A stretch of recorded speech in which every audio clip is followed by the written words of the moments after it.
The most sacred room in Solomon's temple was not famous for what people saw inside it. It was famous because almost no one was allowed to see it at all. Behind layers of courts, walls, ritual boundaries, and priestly fear stood the Holy of Holies, the hidden center of ancient Jerusalem's spiritual world. And according to biblical tradition, within that chamber rested the Ark of the Covenant. Then, somewhere in history, it vanished. No confirmed relic, no public discovery, no final inventory. Only an absence, sitting at the center of one of the most guarded sacred spaces ever built. And that absence is where the mystery begins. But to understand why this missing object still troubles the imagination, we have to move carefully. Not as treasure hunters, not as believers chasing proof, and not as skeptics eager to flatten every legend into dust. We have to enter the story slowly, through the architecture, the politics, the rituals, and the strange silence left behind after Jerusalem fell. Because the temple was never just a building. It was the place where a kingdom placed its deepest claim, that law, kingship, memory, and divine presence could meet in one carefully guarded chamber. The ark was not merely an object of gold and wood. It was a symbol of covenant, fear, authority, and identity, the kind of object that could define a people even after it disappeared. Before we venture further into the shadows, take a moment to subscribe so you never miss a secret that history has tried to forget. And as we begin, leave a comment letting us know where in the world you are watching from tonight. It's a reminder of how far these forgotten echoes can reach. Tonight, we begin not with a discovery, but with a missing presence. A sacred chamber, a vanished ark, and a question buried beneath Jerusalem's memory. If something was hidden before the fire, who knew where to place it?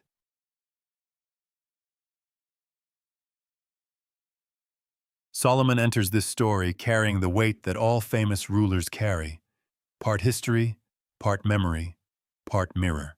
In the biblical tradition, he is remembered as the son of David, the king who inherited a united kingdom and gave it something his father never completed, a permanent house for the God of Israel.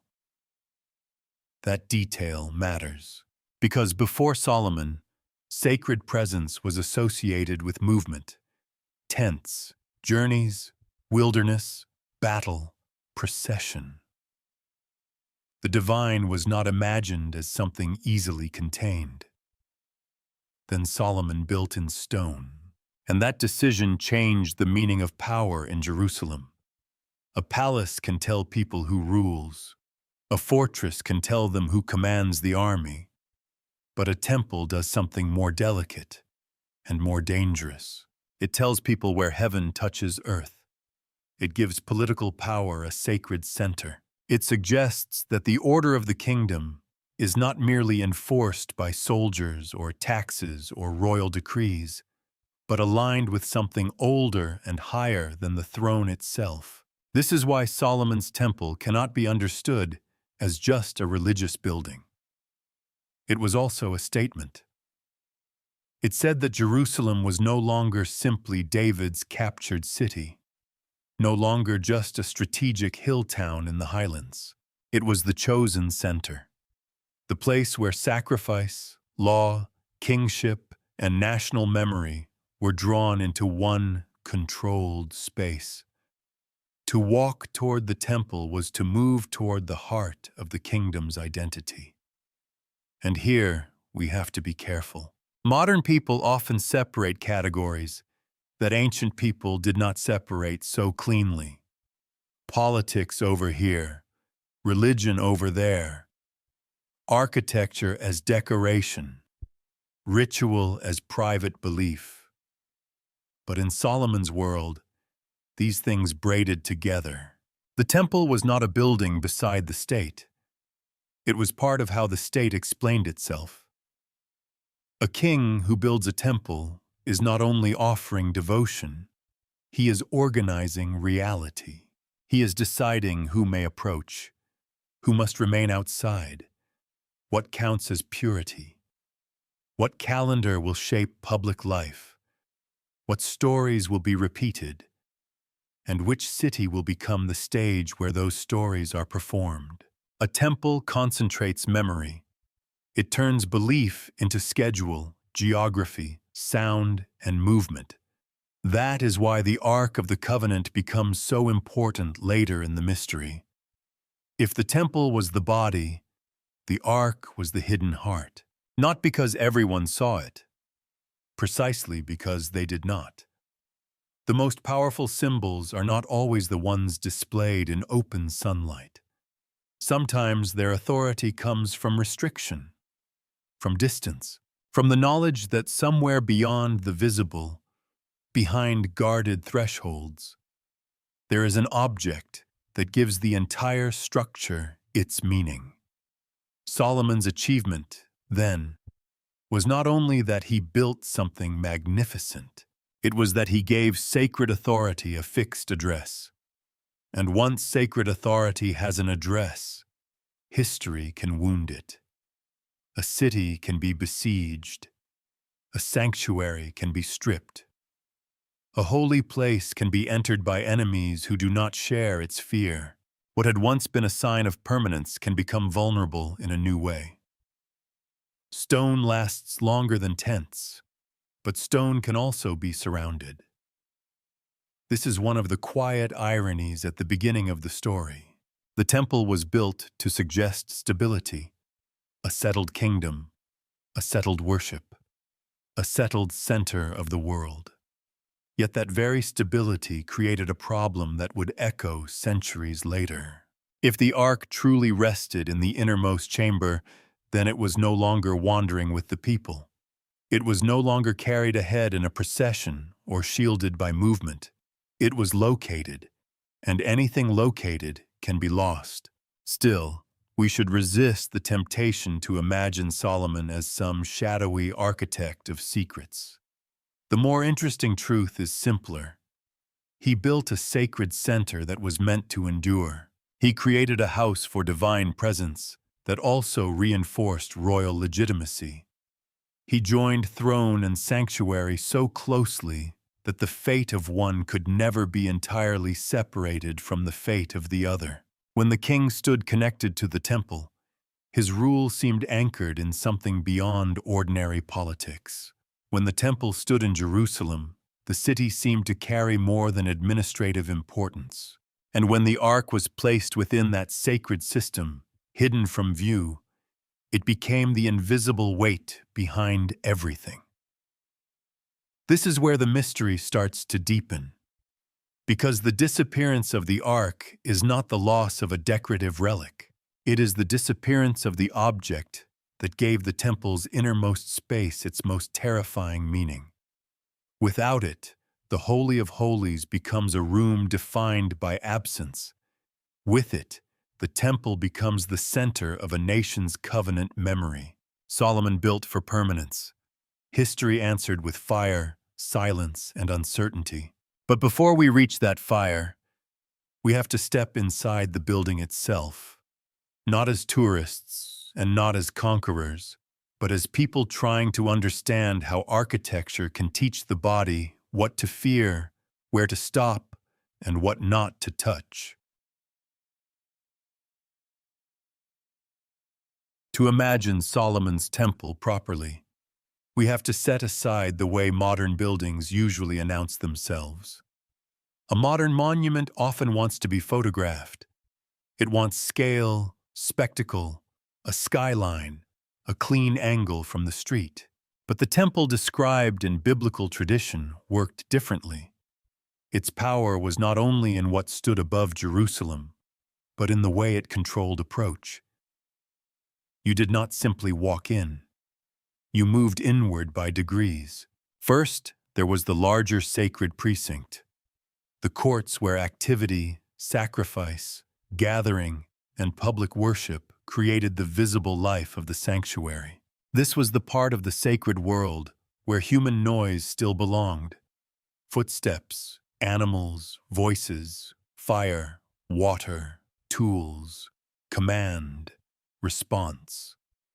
A living religious center was not quiet in the way ruins are quiet. It breathed.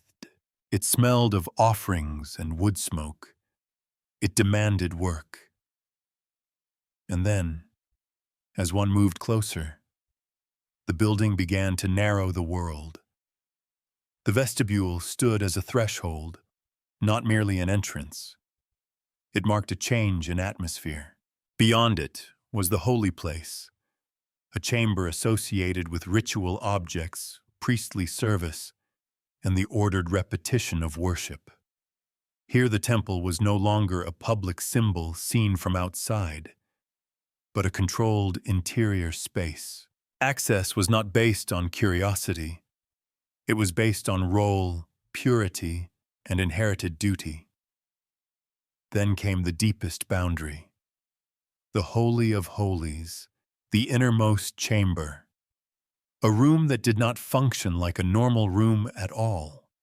Most rooms exist to be used. This one existed to be approached with restriction. Its meaning came from the fact that almost everyone stopped before reaching it. That is difficult for the modern mind to fully feel, because we live in an age that believes visibility proves importance. We expect museums to display precious objects, archives to catalog them, documentaries to show us the hidden thing in high definition. But ancient sacred space often worked by denying the gaze. The deeper you entered the temple, the less ordinary sight could claim. The architecture taught a lesson without needing to explain it.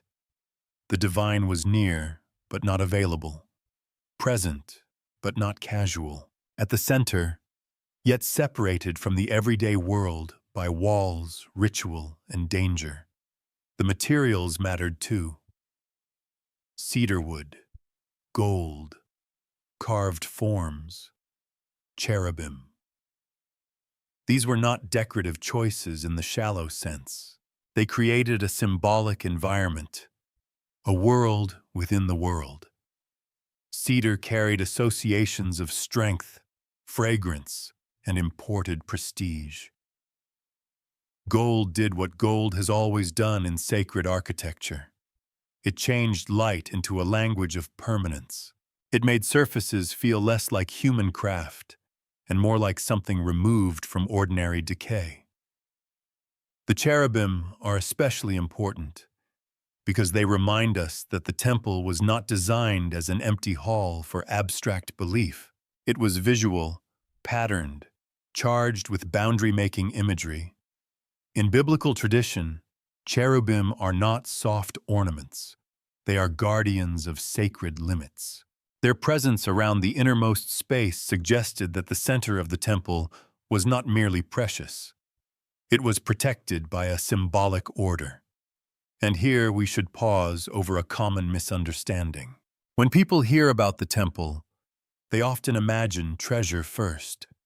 Gold panels, sacred vessels, hidden wealth. That is understandable. Gold survives in the imagination. It shines through every retelling. But if we reduce the temple to treasure, we miss its deeper design. The real architecture was not only physical, it was moral. It arranged the universe into zones of nearness and distance, outside and inside, common and holy, holy and most holy. The building trained people to understand that sacred presence was not something one handled freely. It had to be mediated. It required preparation. It carried risk. That is why the mystery of the Ark cannot be separated from the layout of the temple. The Ark was not just placed in a secure room because it was valuable. It belonged in the innermost chamber because the entire building moved toward it. Every threshold pointed deeper. Every restriction increased the weight of what lay beyond. In that sense, the temple was like a sentence whose final word was hidden.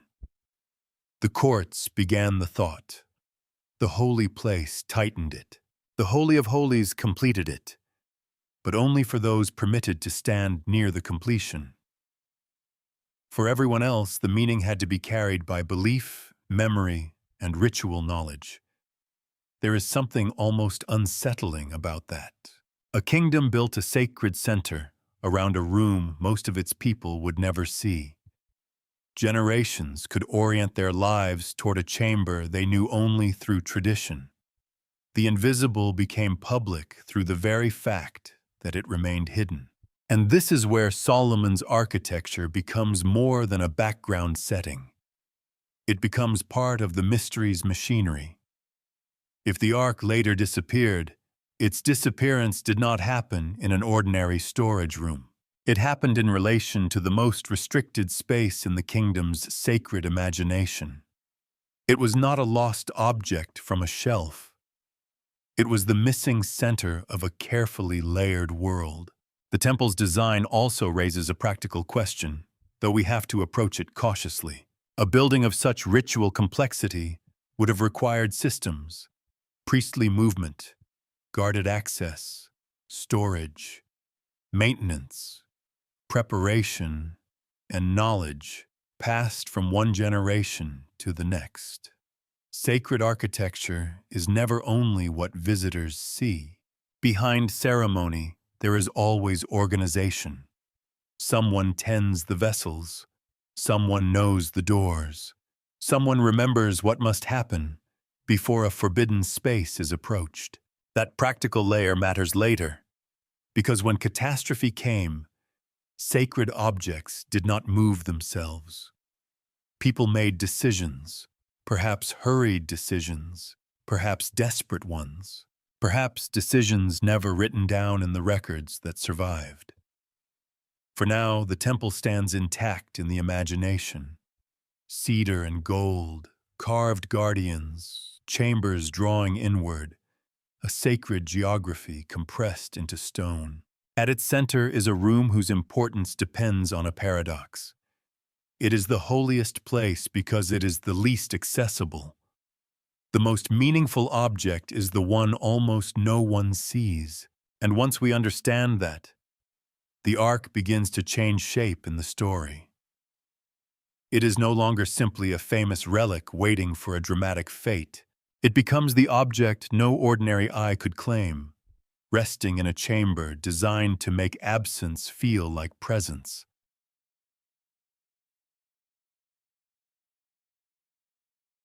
At the center of the temple stood a room that resisted ordinary description. The Holy of Holies was not large in the way empires like largeness. It did not need vast columns or crowded ceremonies to announce itself. Its power came from concentration.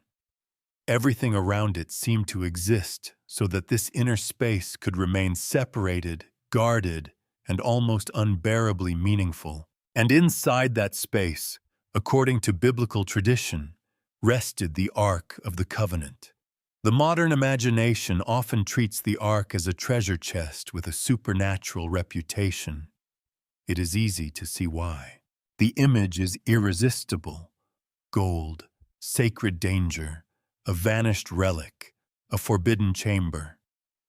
But that picture can become misleading if it turns the ark into a prize. For ancient Israel, the ark was not important because it was rare, expensive, or mysterious in the way lost artifacts are mysterious to collectors.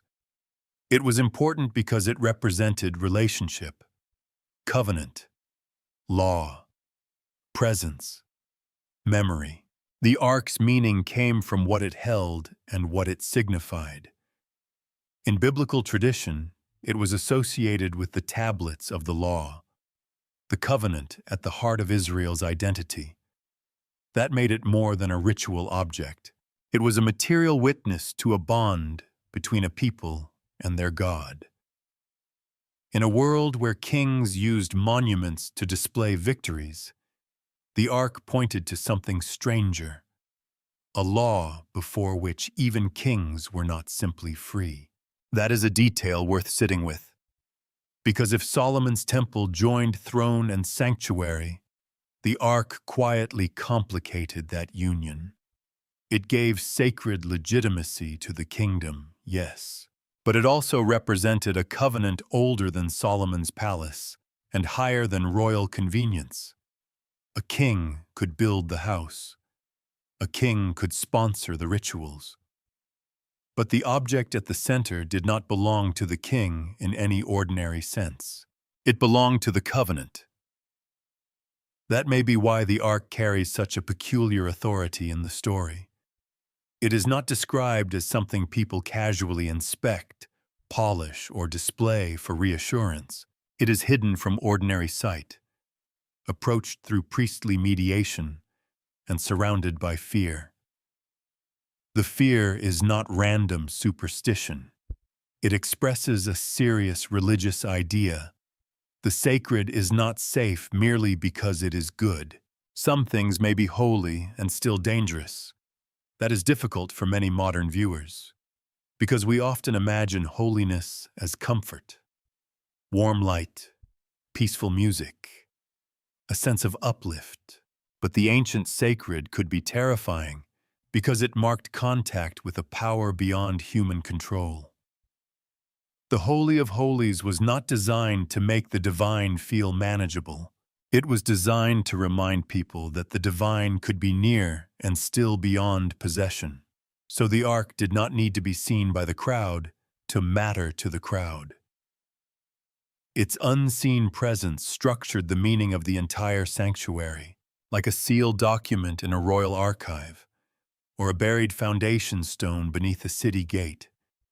It gave authority precisely because it was not open to casual handling. This is one of the reasons the later silence around the ark feels so strange.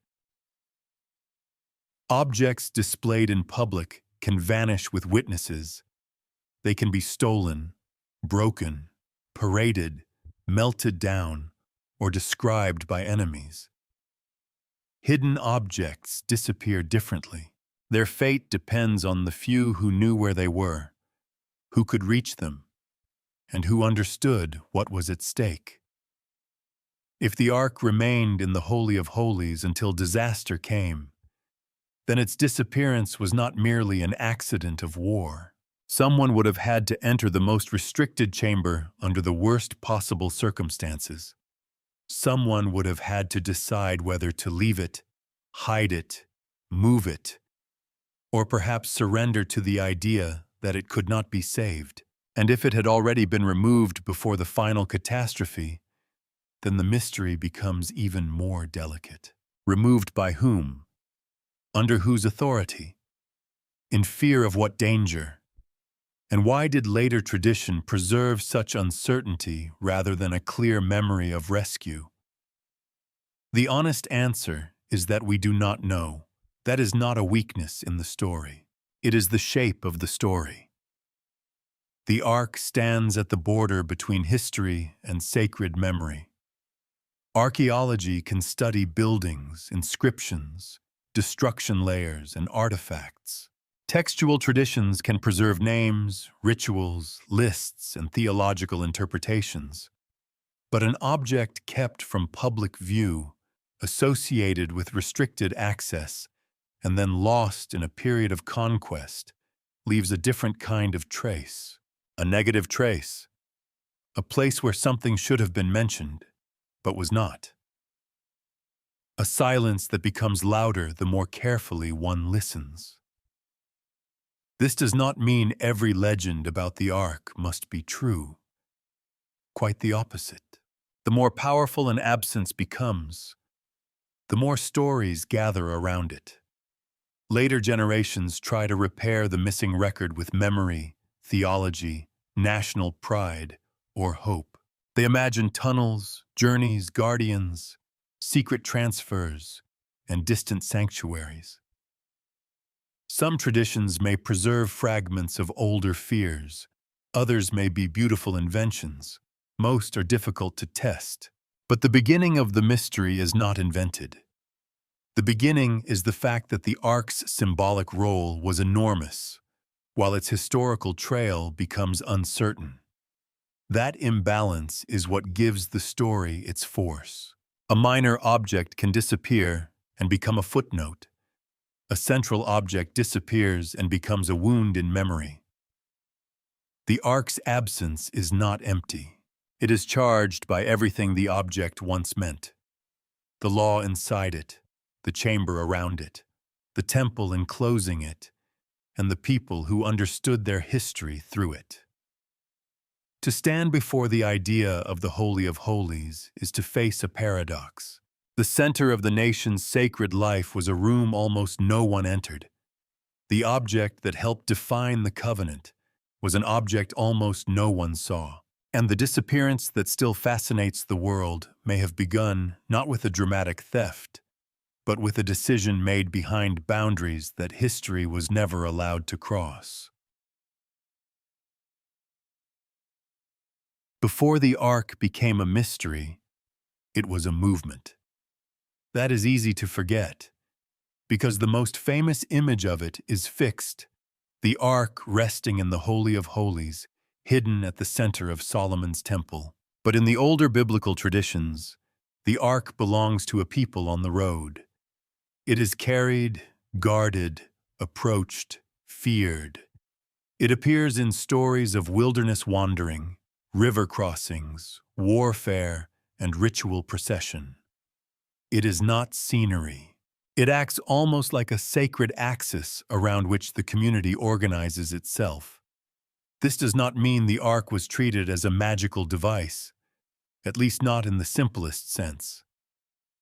That is one of the distortions that later storytelling often adds. The Ark could be imagined as powerful, even dangerous, but its power was bound to covenant and presence, not to human control. It was never supposed to be a weapon that people could command at will, and biblical tradition is surprisingly alert to that danger. There are moments in the Ark's story where people seem to assume that bringing the sacred object into a crisis will guarantee success. The logic is understandable. If the sign of divine presence is with us, then victory must follow. But the tradition does not always reward that assumption. It repeatedly reminds the reader that sacred symbols cannot be reduced to tools. The Ark is not a charm. It is not a royal trophy.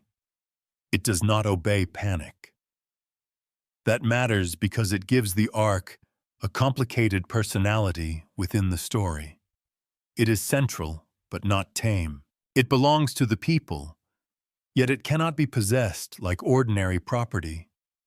It accompanies Israel, yet also judges Israel's misunderstandings of what presence means. In a way, the Ark's early journey teaches the same lesson that the temple's architecture later teaches in stone.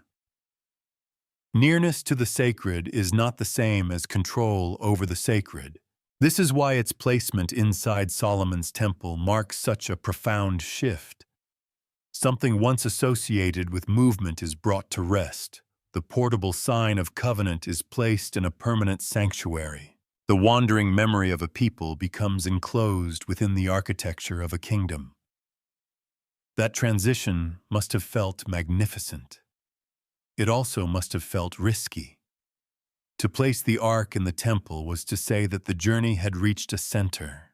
The days of wandering, emergency, and temporary sacred space had given way to cedar, gold, courts, thresholds, and a royal city. The Ark's arrival in the Holy of Holies completed the building's meaning. Without it, the innermost chamber would still have been holy, but it would have lacked the object most closely tied to the covenant story.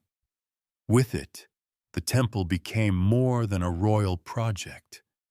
It became a memory machine.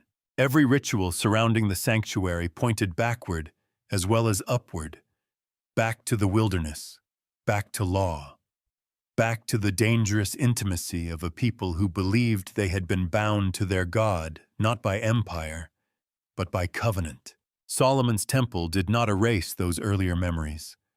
It absorbed them, gave them a permanent setting, and placed them under the guardianship of priests.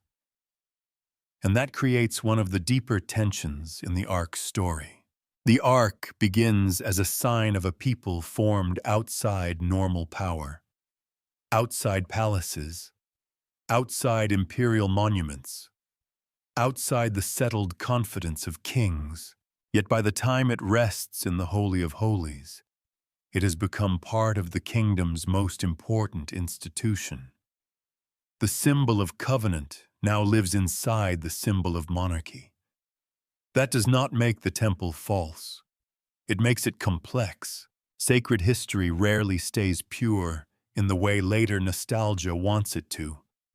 It becomes housed in buildings, funded by rulers, guarded by institutions, interpreted by priests, and remembered by people with political needs as well as spiritual longings. The Ark's placement in the temple gave it grandeur and protection, but also tied its fate to the fate of Jerusalem itself. Once the Ark was there, the question was no longer only, where is the presence of God among the people? It was also, what happens if this city falls? For a long time, perhaps that question could remain unspoken. The temple stood. Ritual continued. Kings came and went. Generations inherited the idea that somewhere beyond the visible chambers rested the Ark, unseen but central. Children could grow up in Jerusalem without ever seeing it, and still understand that it mattered. In fact, not seeing it may have made it matter more. But history has a way of testing symbols at their most vulnerable point. The Ark's earlier movements could be narrated. It could be carried from place to place, woven into the memory of journeys and battles. Its arrival in the temple could be remembered as fulfillment. But after that placement, the trail begins to narrow. The Ark becomes harder to follow because it has disappeared from ordinary view by design. That is the strange problem. The very holiness that protected it from public exposure also protected its later fate from public certainty. If a famous statue stands in a city square, many eyes can witness its destruction. If a royal banner is captured in battle, enemies may boast of taking it. But an object hidden in the innermost chamber of a restricted sanctuary leaves fewer witnesses and fewer records. Its disappearance can happen before history knows it is supposed to be watching. So before we ask where the Ark went, we have to recognize what kind of object it was in the imagination of ancient Israel. It was not merely precious. It was not merely old. It was not merely strange. It carried the weight of the covenant story, from movement into permanence, from wilderness memory into royal architecture. And then, after all that weight gathered around it, the sources grow quiet, not immediately with a thunderclap, not with a clear scene of theft, not with a final line that tells us who carried it away. The Ark moves from the center of sacred meaning into the margins of historical certainty. It had once led the people through danger. Later, it rested behind the deepest boundary of the temple. And when danger returned to Jerusalem in its most devastating form, the object at the heart of the story was already hidden from almost everyone who might have told us what happened next.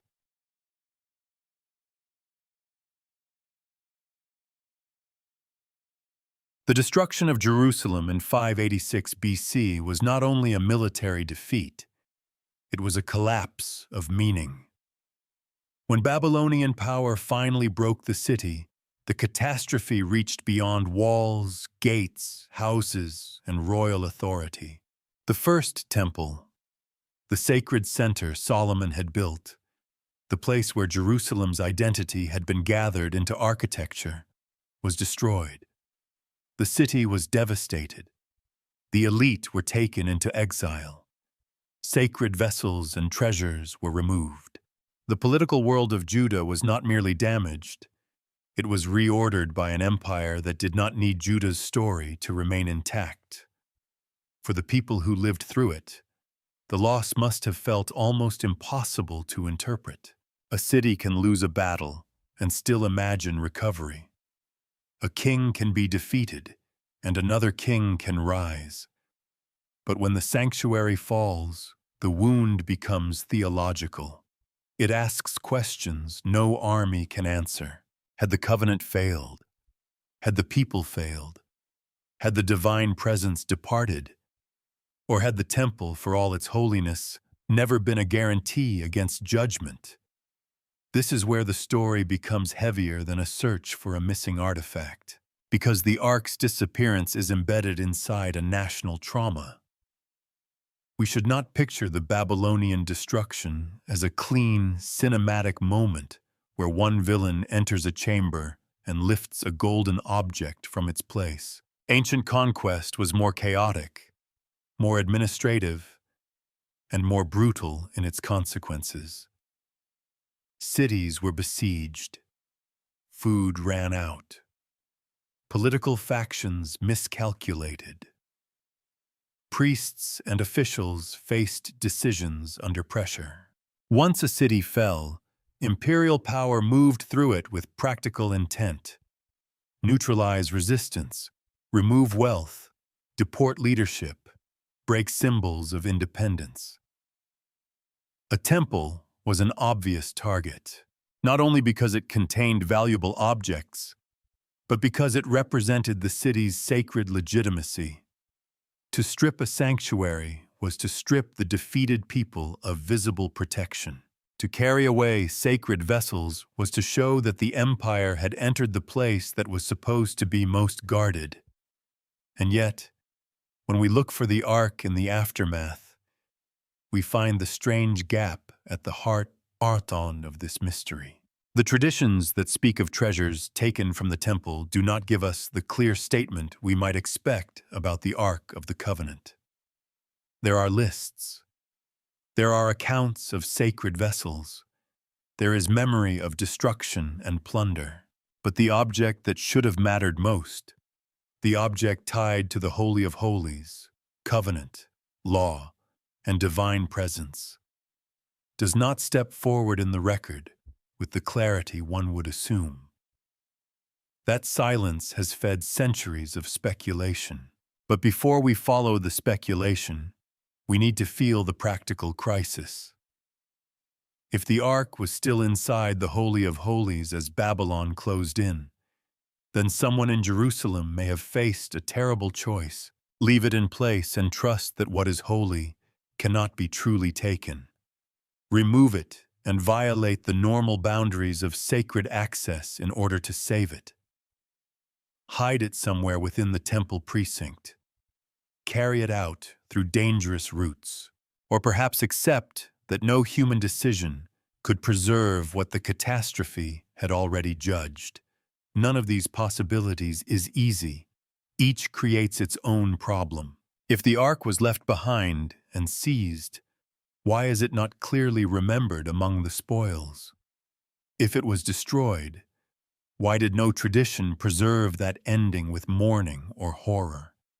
If it was hidden, why was the hiding place not recovered by those who later rebuilt sacred life in Jerusalem?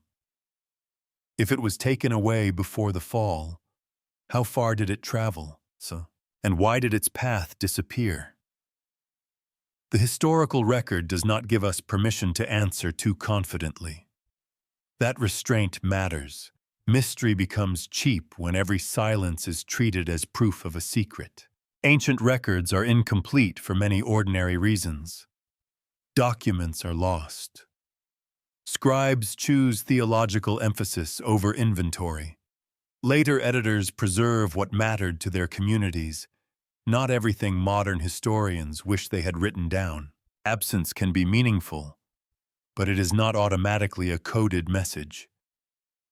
Still, this absence is difficult to ignore because of the ark's status. It was not a minor bowl or lampstand.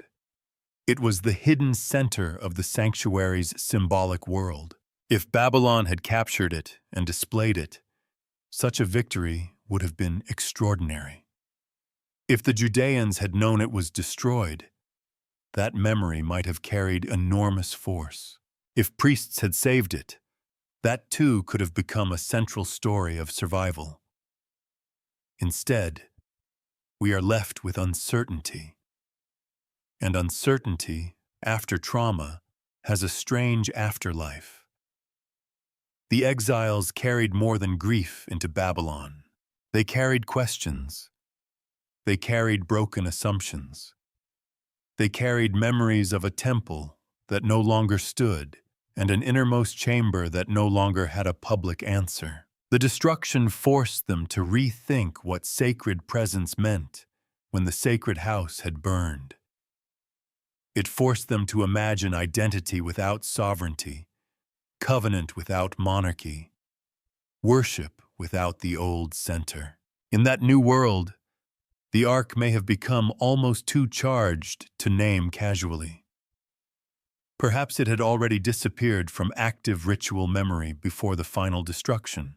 Some scholars and interpreters have raised possibilities along those lines, especially because the later Second Temple tradition does not clearly restore the Ark to its former place.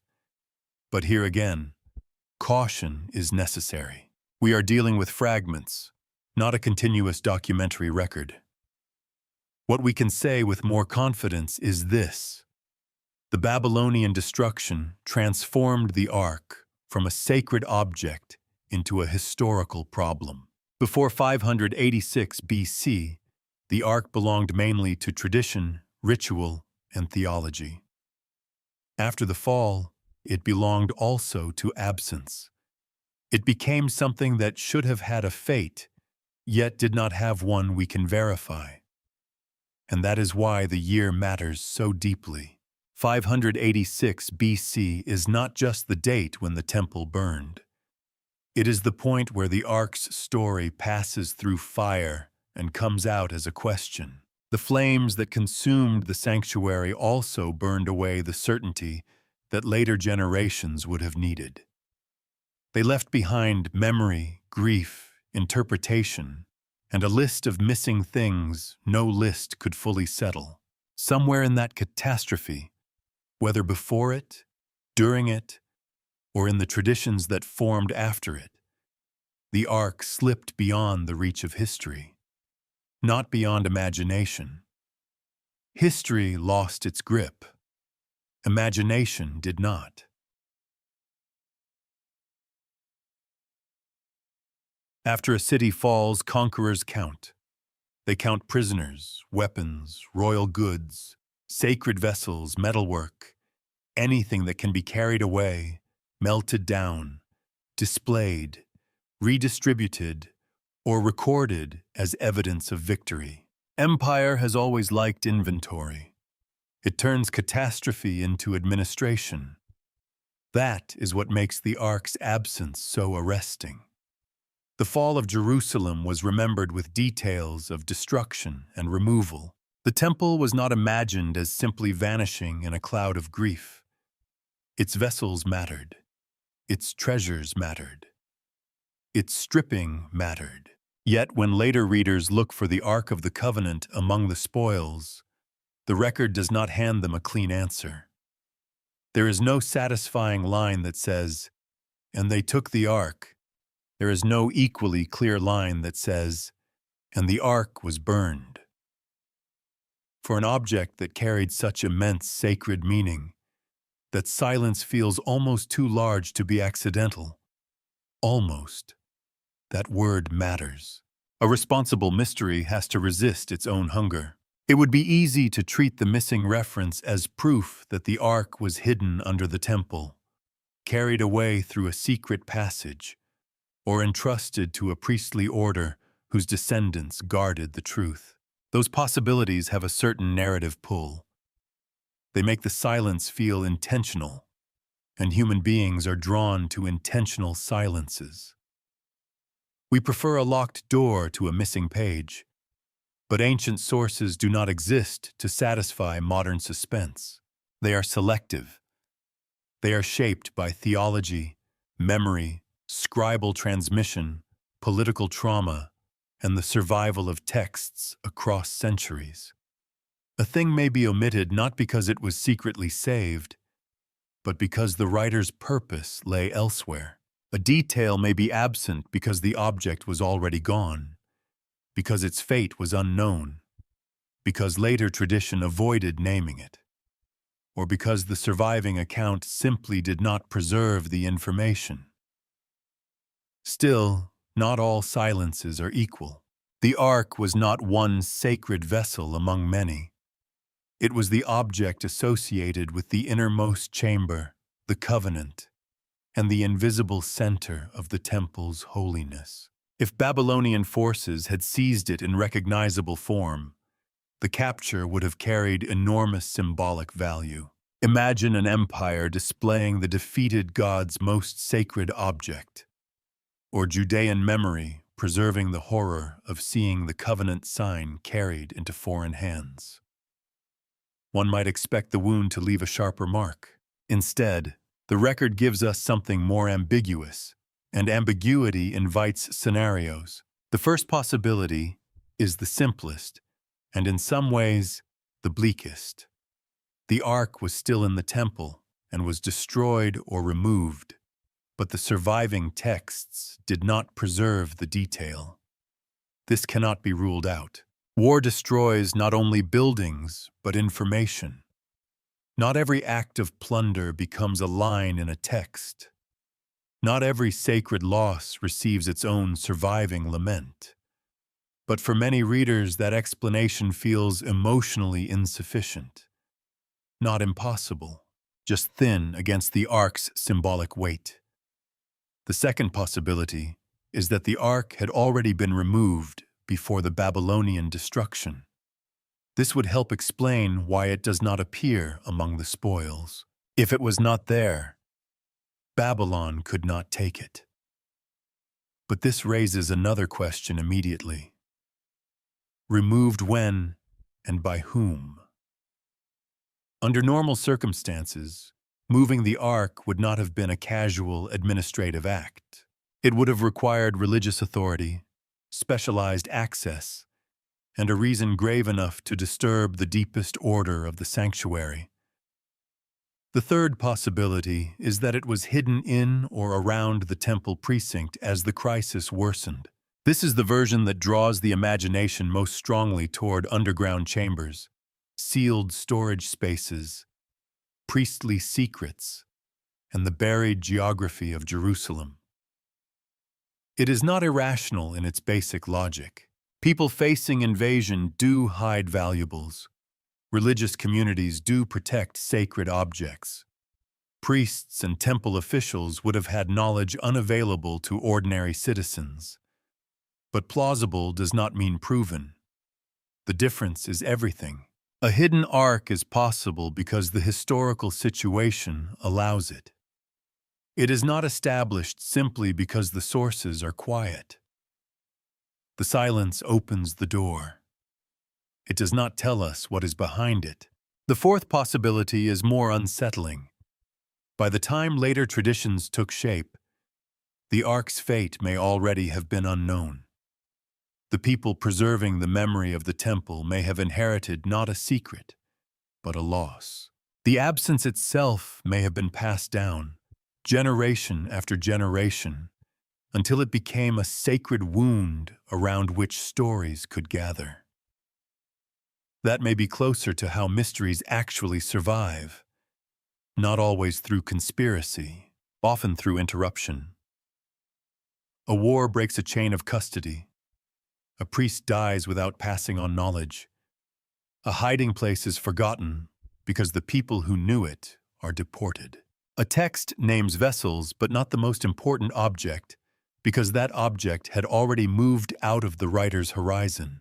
Later communities rebuild ritual life, but the old center remains missing, too holy to reduce to guesswork and too important to forget. There is also a theological dimension to the silence. The ark was not just a thing lost in a war. It represented covenant presence. To say plainly that it was captured or destroyed might have created problems later. Writers did not want to frame in those terms.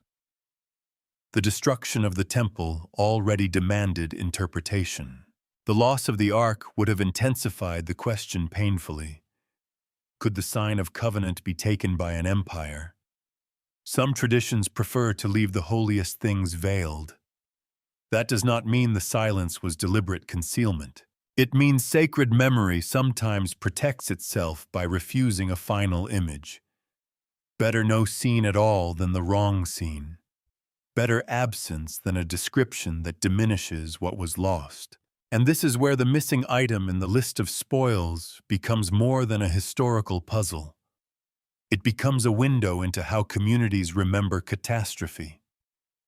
Inventories can tell us what conquerors valued. Laments can tell us what victims mourned. But silence can tell us where memory broke. The ark's disappearance sits exactly there, between enemy plunder and sacred grief, between what might have been counted and what could not be explained. If it had been captured, history did not preserve the trophy. If it had been hidden, history did not preserve the map. If it had been removed, history did not preserve the road. What remains is a contradiction with no clean resolution. The ark was too important to ignore. Yet it is precisely what the surviving record does not clearly name at the moment, when naming it would matter most. That is why the next step in the story must move below the visible temple. Not because a secret chamber is proven, but because when a sacred object disappears from the page, we are forced to ask what kind of spaces existed beyond the page. Storerooms, passages, protected rooms, practical places where fear might have turned into action before the city burned. When people imagine a secret beneath the temple, they often imagine it too quickly. A narrow passage, a sealed door, a priest with a torch. The ark carried down into darkness while the city trembles above. It is a powerful image, almost too powerful, because it can make speculation feel like memory. So we should begin with restraint. Ancient religious centers were complicated places. They were not only sanctuaries for worship, but working institutions. They had equipment, offerings, vessels, textiles, oil, incense, records, repairs, personnel, and routines. A temple required spaces that ordinary worshippers might never think about. Storage areas, service rooms, controlled entrances, places where ritual objects could be prepared, protected, or set aside. That practical reality does not prove that the ark was hidden under Jerusalem. But it does make the question less fantastical than it first sounds. A sacred city is never only what is visible from the street. Beneath and around monumental spaces there can be older foundations, support structures, cisterns, channels, chambers, retaining walls, and reused spaces shaped by generations of building. Jerusalem especially is a city layered by time. One age does not politely erase itself before the next arrives. Stones are built upon stones. Memories are placed over older memories. Sacred claims settle on top of earlier ground. This layered character matters because the temple was not standing in an empty field. It belonged to a live-in city, with topography, water needs, defensive concerns, and centuries of later construction changing what could be seen, accessed, or investigated. By the time modern curiosity turns toward the question of what lies beneath the temple area, it meets not a clean archaeological puzzle, but one of the most sensitive landscapes on Earth. The idea of hidden chambers, then, should be handled in two ways at once. Practically, it is reasonable. Sensationally, it is dangerous. Reasonable because temples had storage and restricted spaces. Reasonable, because sacred objects in times of danger might be moved to protected locations. Reasonable, because priests and officials would have known parts of the complex that outsiders did not. If invasion was expected, and if any sacred item could be saved, those who served the sanctuary would have been the most likely people to act. Dangerous, because the moment we say hidden chamber, imagination starts adding details that evidence has not supplied. It gives us maps no one has found. It gives us conversations no one recorded. It gives us certainty where there should be only possibility. The better question is not, which secret tunnel held the ark? The better question is, what would the people responsible for the temple have considered possible when disaster approached? That question brings the story back to human pressure. Imagine a city under threat. News arrives in fragments. Political leaders argue. Some hope for rescue. Some expect destruction. Priests continue rituals while the world around those rituals becomes unstable. Inside the temple, objects that had been handled according to strict patterns now exist under a new kind of danger. A vessel can be remade. Gold can be replaced, at least in theory. But the ark, if it was still there, was not replaceable. Would anyone dare move it? Would anyone dare not move it? This is the terrible balance behind the hidden chamber theory. The ark's holiness could prevent action, because approaching or moving it outside proper order might be unthinkable. But that same holiness could demand action, because allowing it to fall into enemy hands might be even more unthinkable. The people caught between those fears would not have been solving a puzzle for future historians. They would have been making decisions under pressure. With incomplete information and religious consequences they took seriously. That is one reason I find the priestly angle more compelling than the purely adventurous versions of the story. If something was hidden, it was unlikely to have been done like a scene from a modern heist. No dramatic map carved into a wall. No smiling mastermind leaving clues. More likely, if any movement happened at all, it was controlled, anxious, practical, and known only to a small circle whose authority came from service rather than spectacle. The temple's own logic supports that possibility. Its deeper spaces were already defined by restriction. Access was not democratic. Knowledge was not evenly distributed. Sacred objects did not belong to whoever was brave enough to touch them. They belonged to a system of ritual custody. In that world, secrecy would not necessarily mean conspiracy. It could simply mean hierarchy. Some people knew because their role required them to know. Most people did not because their role required them not to. This distinction is important. Modern mystery culture often treats secrecy as evidence of deception. But in ancient sacred settings, secrecy could be part of reverence. Boundaries protected meaning. Not everything hidden was hidden because someone was lying. Some things were hidden because exposure itself would have been a violation. That does not solve the ark's fate. It does, however, help explain why a hidden movement, if it happened, might have left little trace. A priestly action taken in emergency would not necessarily be written in a public record. If the city fell and the elite were exiled, the chain of knowledge could easily fracture. A hiding place known to a handful of people can disappear faster than a building made of stone. There is also a darker possibility. Perhaps nothing was hidden at all. Perhaps later generations imagined secret chambers because the alternative was too painful. That the ark was gone without ceremony, without rescue, without a final sacred gesture. Human memory often builds hidden rooms inside catastrophe. It gives loss somewhere to live. A buried object is easier to bear than a destroyed one, because a buried object might still be waiting. This is why the underground story endures.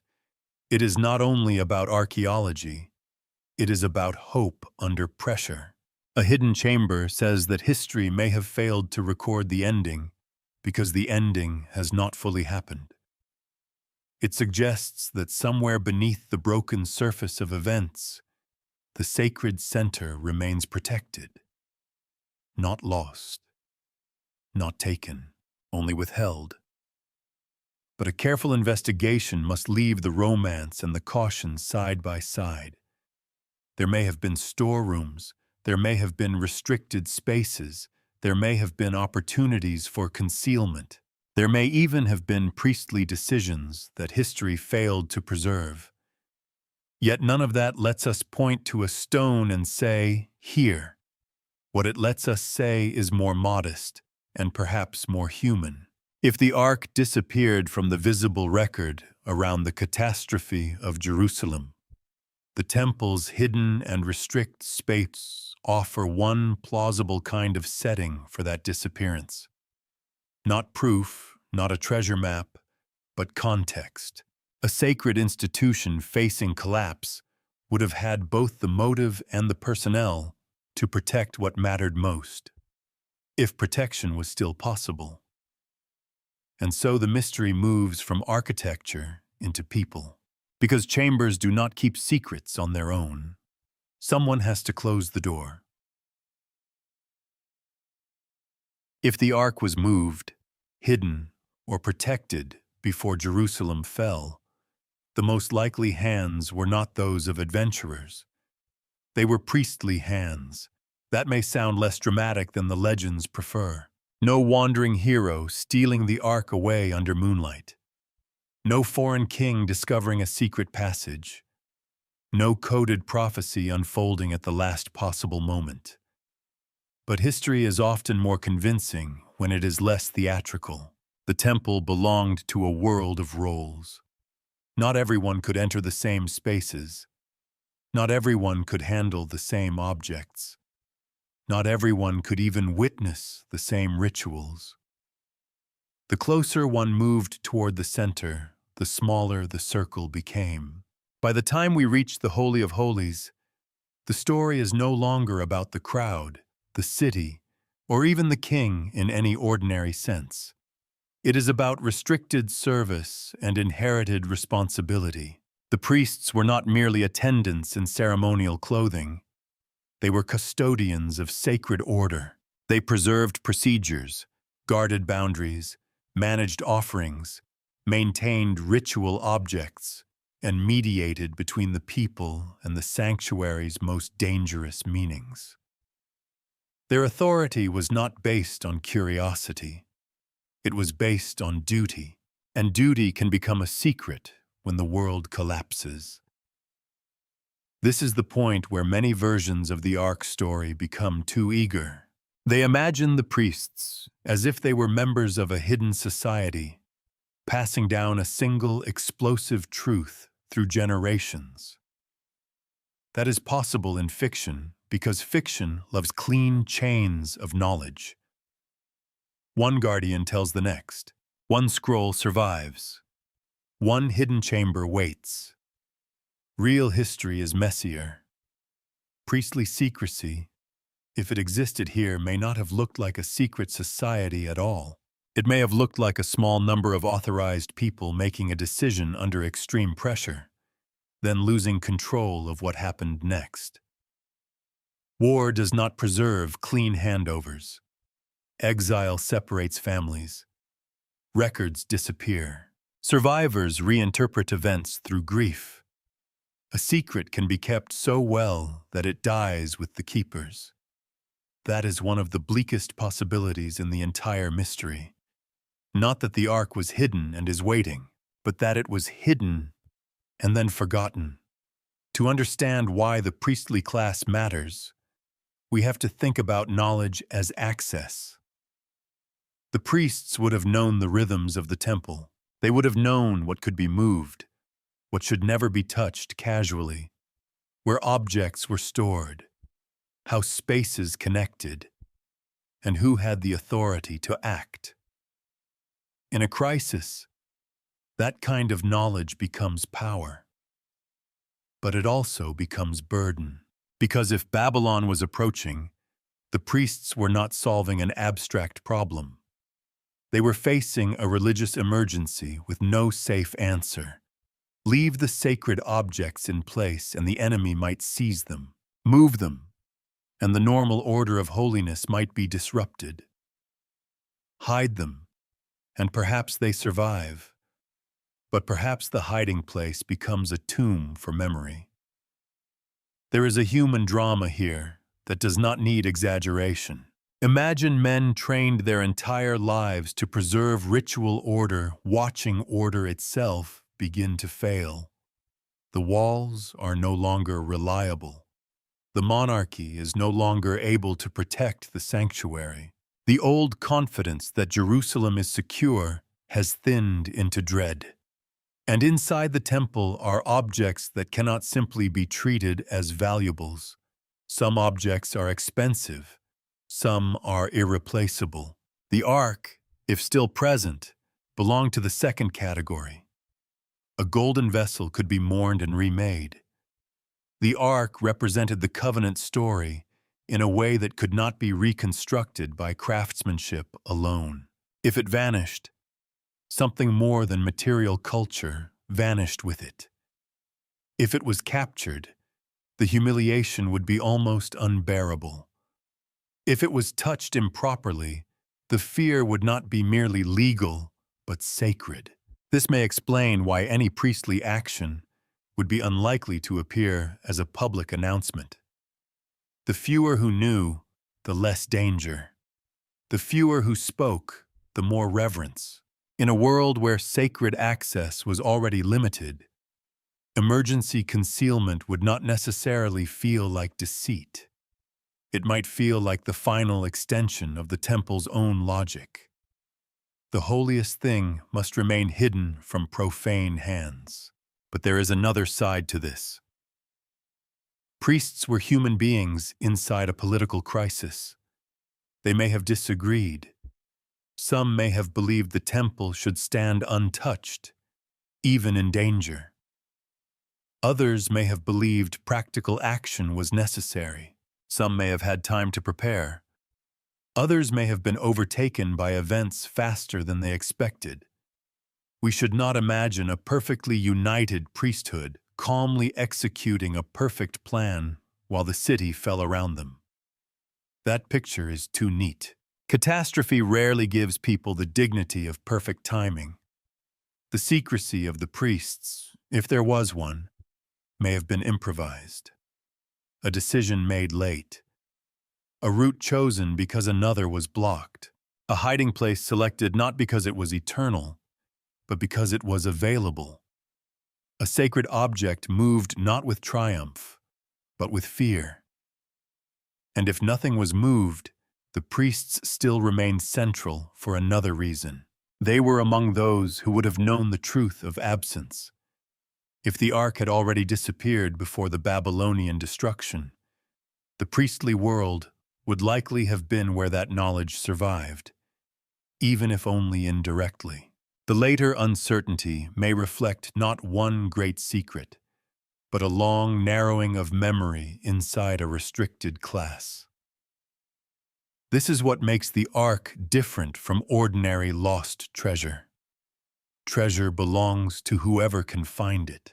The ark, in its own tradition, never belonged to curiosity. It belonged to covenant, ritual, and guarded approach. The people most capable of moving it were also the people most shaped by the idea that it should not be handled lightly. Their knowledge was both practical and fearful. That tension gives the priestly theory its quiet strength. It does not require a conspiracy stretching across continents. It does not require a dramatic villain. It does not require every silence in the record to be intentional.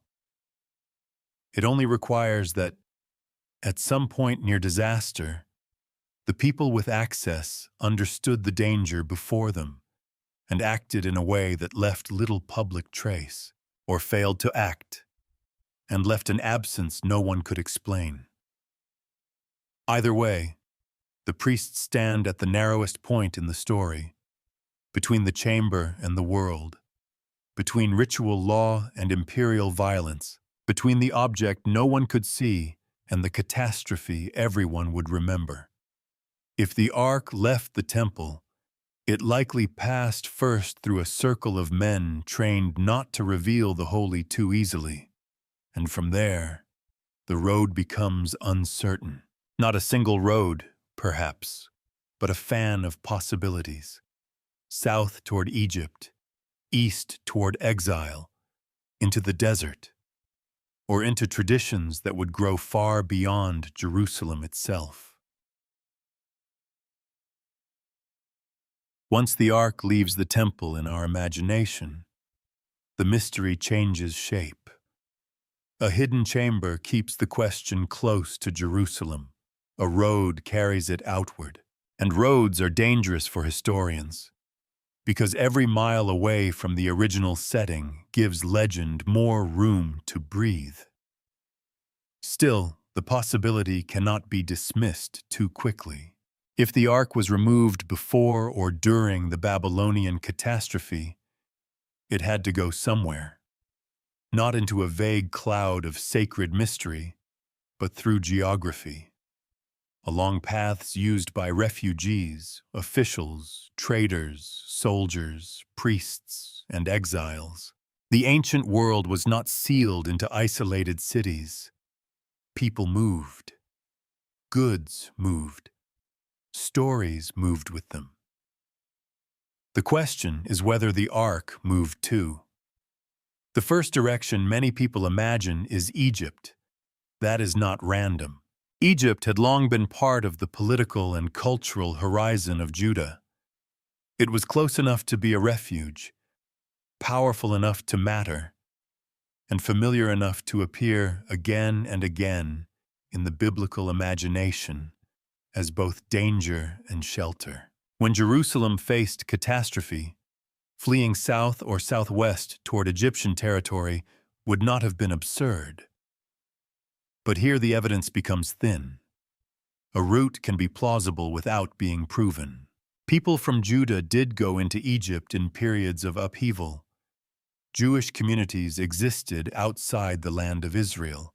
Sacred memory did not remain confined to Jerusalem. Yet none of that gives us a verified record of the ark crossing the border, being received by a community, or resting in an Egyptian sanctuary. The road to Egypt is historically imaginable. It is not historically confirmed. Another possibility leads east, toward the world of exile. Babylon did not merely destroy, it deported. The exile created communities far from Jerusalem, and those communities carried memory with remarkable force.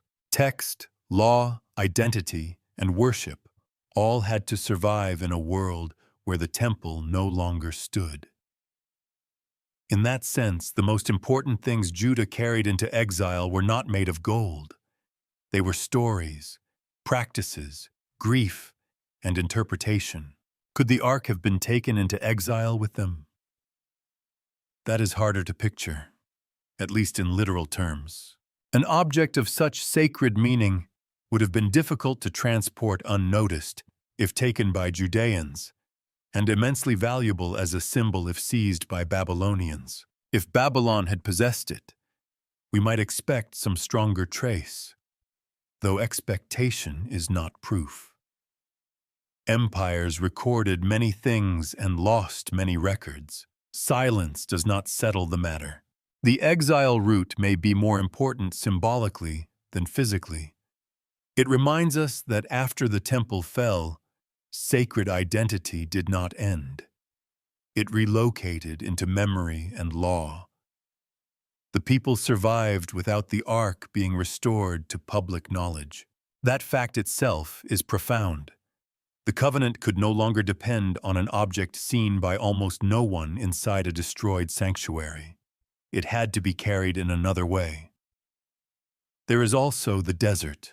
The desert is where the Ark's older story had once made sense. Movement, danger, divine nearness outside the security of cities. If priests or refugees wished to hide something beyond immediate imperial reach, remote landscapes might seem attractive.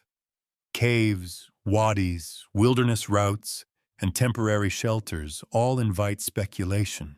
Later traditions often love the desert because it gives mystery a place to remain unclaimed. But again, we need to be careful. The desert is excellent for legend. It is less generous with proof. A hidden object in a remote place can remain possible forever precisely because the claim is difficult to test. The less evidence appears, the more the imagination can say, it is still out there. That does not make the idea false. It simply means the idea can survive without becoming stronger. The most responsible way to think about these roots is not as rival answers, but as different kinds of possibility. Egypt is a political and refugee route. Babylon is the route of conquest and exile. The desert is the route of concealment. Each one solves one problem and creates another. Egypt explains escape from Babylon, but lacks a clear record of arrival. Babylon explains the aftermath of conquest, but would make the Ark's silence even stranger. The desert explains disappearance, but easily becomes an unfalsifiable hiding place. And then there are traditions beyond Jerusalem. Traditions that grow in communities whose identities were shaped by distance from the old center. Diaspora does something complicated to sacred memory. It preserves, adapts, intensifies, and sometimes transforms. A community far from Jerusalem may hold on to a claim with deep devotion, even when outsiders cannot verify its origin. Over centuries, history and theology can become braided so tightly that separating them feels almost like an act of violence. This is not unique to the Ark. Many cultures carry sacred objects, founding stories, relics, and lost origins through the long weather of displacement. A tradition does not have to be archaeologically proven to be historically important. It can shape kingship, worship, national identity, and the way a people understands its place in the world. That distinction will matter when Ethiopia enters the story. For now, though, the road out of Jerusalem remains shadowed by caution. We should not pretend to know what the evidence does not show. There is no verified itinerary, no surviving travel log, no public chain of custody, no inscription saying the Ark was carried from the Holy of Holies to a new sanctuary beyond Judah's borders. What we have is a problem created by absence. If the Ark was not listed among the spoils, perhaps it was no longer there. If it was no longer there, perhaps it was hidden or moved. If it was moved, it must have followed human routes through a world already fractured by war. And if those who moved it vanished into exile, death, or silence, the road itself could disappear from memory, leaving only distant claims behind. This is where the story asks us for a different kind of patience. Not the patience of waiting for a dramatic reveal, but the patience to sit with several incomplete possibilities without forcing them into one answer. The Ark may have remained in Jerusalem. It may have been hidden near the temple. It may have been destroyed without record. It may have traveled south, east, or into a tradition whose origins now lie beyond verification. The road out of Jerusalem is not a single line. It is a map of uncertainty. And on that map, one destination has endured more powerfully than any other: Ethiopia, a land whose claim to the Ark would become not a footnote in someone else's mystery, but a pillar of its own sacred history.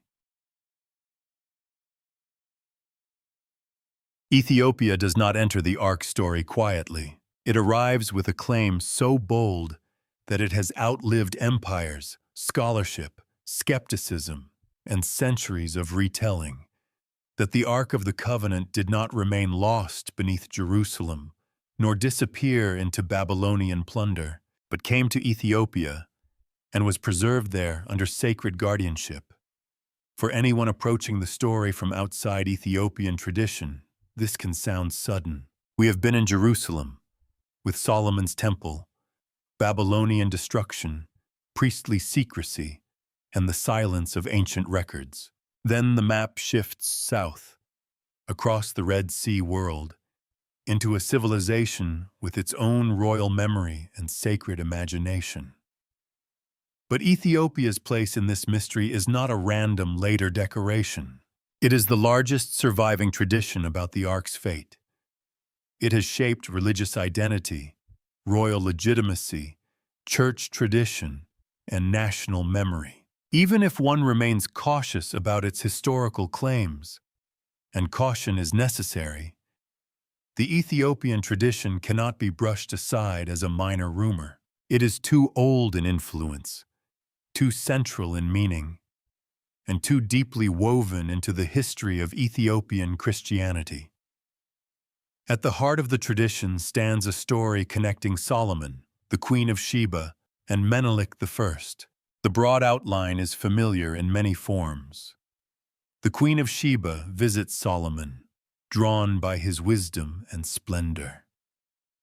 In Ethiopian tradition, that encounter becomes more than a diplomatic or legendary exchange between royal figures. It becomes the origin of a dynasty. Their son, Menelik I, is later connected to the transfer of the Ark from Jerusalem to Ethiopia. Here, the tone of the evidence changes. We are no longer dealing only with biblical descriptions of the temple or the Babylonian destruction. We are entering a tradition preserved through faith, kingship, literature, and identity. Its most famous expression comes through the Kebra Nagast, the Glory of Kings, a work that became central to Ethiopian royal ideology and the sacred story of the Solomonic line. This is where a careful storyteller has to walk a narrow path. On one side, it would be lazy to accept every detail as straightforward history. The Kebra Nagast is not a modern archive written to satisfy contemporary standards of evidence. It is theological, political, literary, and dynastic. It tells history through sacred meaning. It explains where authority comes from and why Ethiopia belongs inside the biblical drama. On the other side, it would be equally lazy to dismiss it because it is religious literature.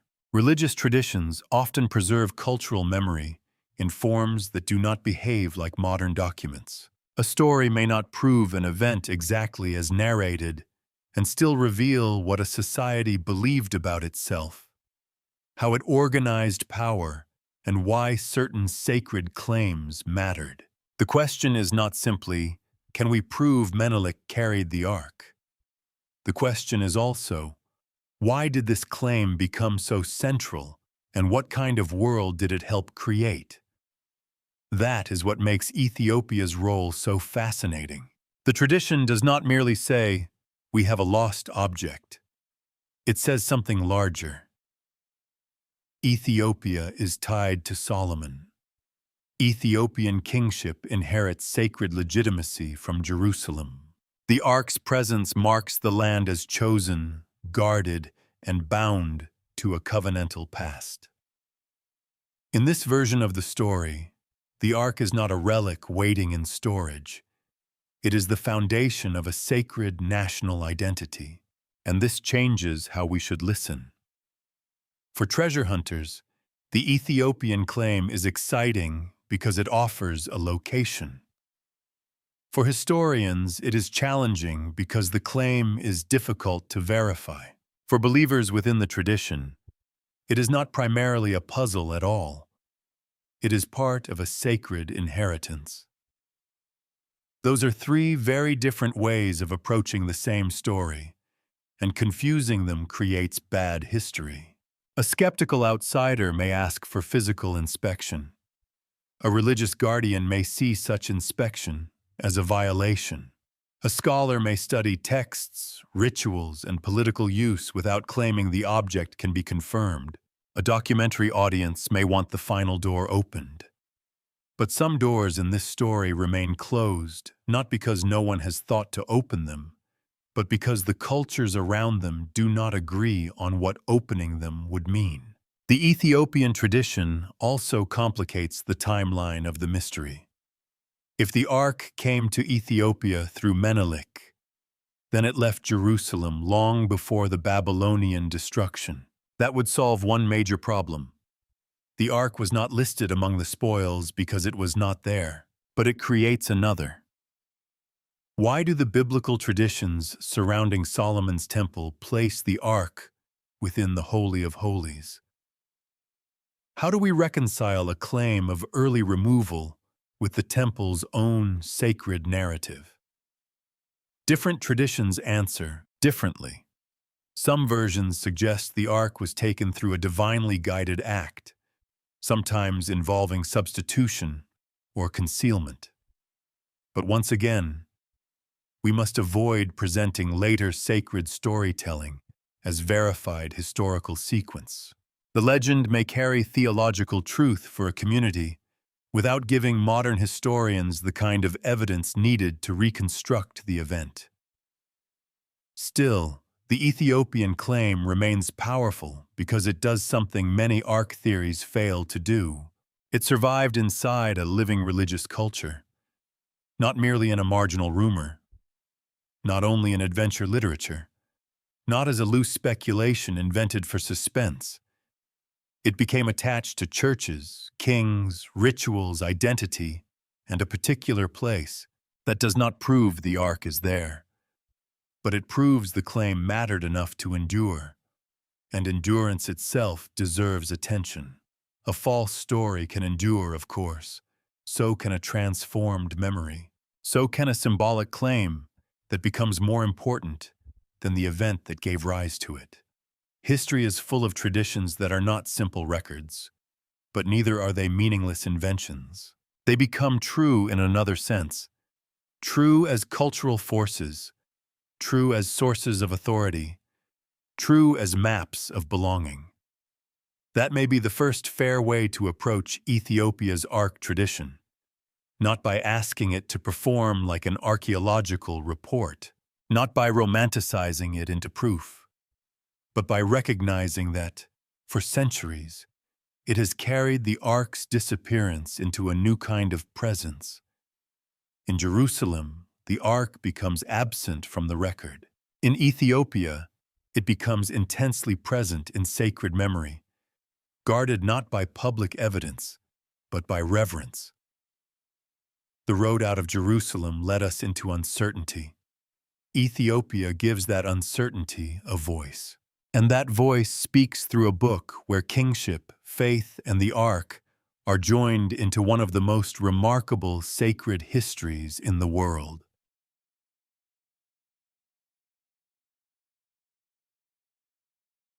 The Kebra Nagast is not the kind of text that lets a modern reader stay comfortable. It refuses to behave like a simple chronicle. It does not speak with the dry restraint of an administrative record. It does not hand us dates, receipts, witnesses, and a clean chain of custody for the Ark. Instead, it tells a sacred history in which kingship, divine favor, biblical memory, and Ethiopian identity are woven into one grand argument. That argument is not subtle. Ethiopia, in the world of the Kebra Nagast, is not standing at the edge of biblical history. it is drawn into the center. The meeting of Solomon and the Queen of Sheba becomes more than an episode of royal admiration. It becomes the beginning of a sacred lineage. Menelik, their son in the tradition, becomes the bridge between Jerusalem and Ethiopia. And the ark becomes the sign that divine favor has traveled with that bridge. This is where the text must be handled with respect and caution at the same time. Respect, because the Kebra Nagast shaped centuries of Ethiopian thought. It helped explain royal legitimacy. It gave theological weight to the Solomonic dynasty. It connected Ethiopian Christianity to ancient Israel in a way that was not decorative, but foundational. For those who received the story as sacred heritage, the ark's journey was not a puzzle for outsiders to solve. It was part of the architecture of belonging. Caution, because sacred importance is not the same thing as historical proof. The Kebra Nagast tells history through faith. That does not make it worthless. It means we have to read it according to what it is. A modern court would not treat it as a neutral witness statement. An archaeologist would not treat it as confirmation that an object had been transported from one location to another. A historian would ask when the text took shape, what earlier traditions it used, what political world needed its message, and how its claims functioned within Ethiopian society. But reducing it to propaganda would also be too crude. Political texts can preserve devotion. Theological texts can carry cultural memory. Legends can contain older fragments, even when their final form has grown larger than the events that may have inspired them. Human beings do not preserve stories for centuries merely because someone once found them convenient. They preserve them because the stories give order to the world. The Kebra Nagast gives order by explaining transfer. That is its great dramatic and theological move. Jerusalem, the city of Solomon and the temple, is not rejected, but its sacred inheritance is extended. Ethiopia does not receive importance by defeating Jerusalem. It receives importance through connection to it. The ark's movement, in the tradition, becomes a sign that the sacred center is no longer confined to the place where outsiders expect it to be. For believers, this is not theft in the ordinary sense. It is providence. For skeptics, it is a later claim designed to elevate Ethiopian kingship. For historians, it is both a claim and a clue, not necessarily a clue to the ark's physical location, but a clue to how sacred authority was imagined, transferred, and defended. The story of Menelik is especially revealing because it places a young ruler between two worlds. He is connected to Solomon by blood, but to Ethiopia by destiny. He travels to Jerusalem, encounters the splendor of his father's world, and then returns to his own. In the tradition, the ark's transfer marks that return with overwhelming meaning. Ethiopia is no longer merely receiving wisdom from afar. It is becoming a guardian of covenant. This is why the ark tradition had such force in royal ideology.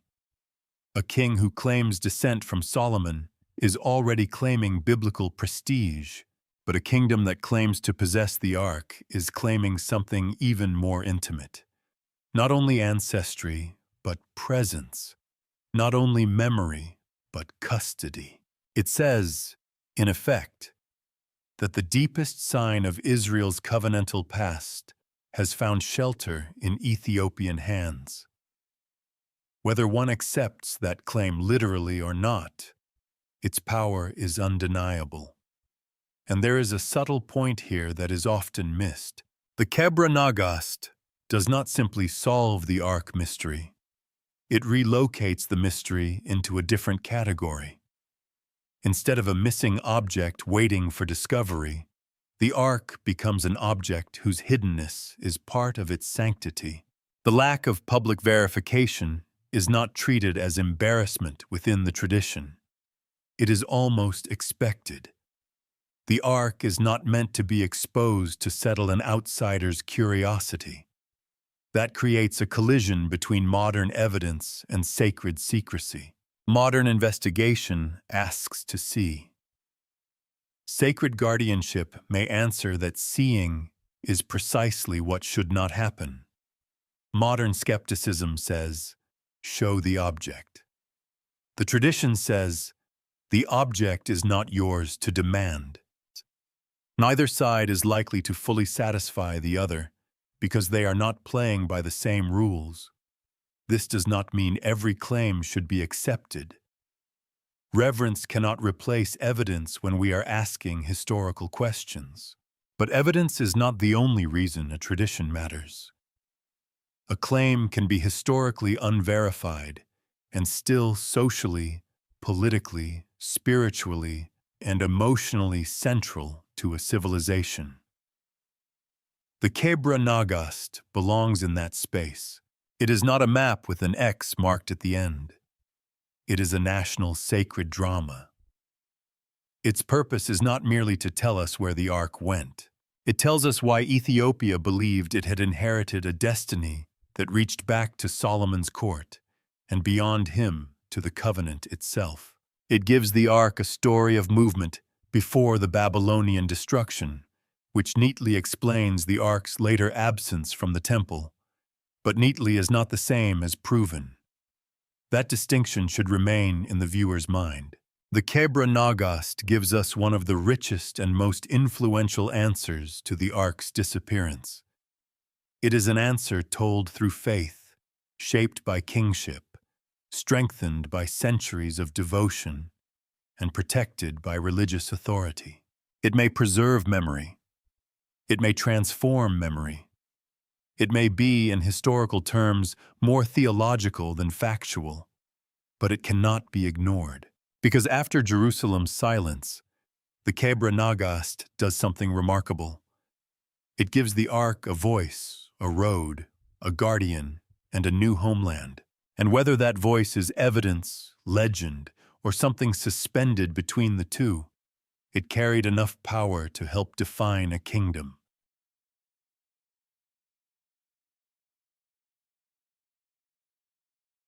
Aksum changes the scale of the Ethiopian story. Without Aksum, the claim about the Ark could be mistaken for a local legend floating at the edge of history. With Aksum, it becomes attached to a kingdom of serious weight, a power connected to trade, diplomacy, Christianity, inscriptions, coinage, and the wider Red Sea world. That matters, because one of the easiest mistakes outsiders make is to treat Ethiopia's Ark tradition as if it emerged from nowhere, in isolation, far from the main currents of ancient history. But Aksum was not nowhere. It was one of the major kingdoms of the ancient world, positioned near routes that linked Africa, Arabia, the Mediterranean, and the Indian Ocean.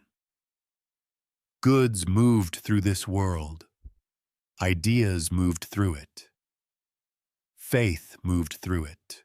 Political ambition moved through it too, as it always does when trade and sacred authority share the same roads. So when Ethiopia says, through its tradition, that it guards the Ark, the claim does not come from a civilization without historical depth. It comes from a culture with the confidence to see itself as a participant in sacred history, not a spectator. Aksum's rise gives the tradition a setting large enough to carry it. The city itself, with its monumental stelae and royal memory, speaks of a society that understood display, authority, and permanence. Its rulers were not small chiefs borrowing someone else's mythology for decoration. They ruled within a world of trade networks, religious transformation, and regional power. When Christianity took root in Aksum, it did not simply arrive as a private belief. It became part of the kingdom's identity, reshaping the way power, worship, and memory were expressed. This is where the Ark tradition gains another layer. In Jerusalem, the Ark belonged to the temple's hidden center. In Ethiopian tradition, it becomes connected to a Christian kingdom whose identity reaches back through Solomon and Sheba into the older covenant story. That connection is not simple. It folds ancient Israelite memory, Ethiopian royal ideology, and Christian theology into one sacred inheritance.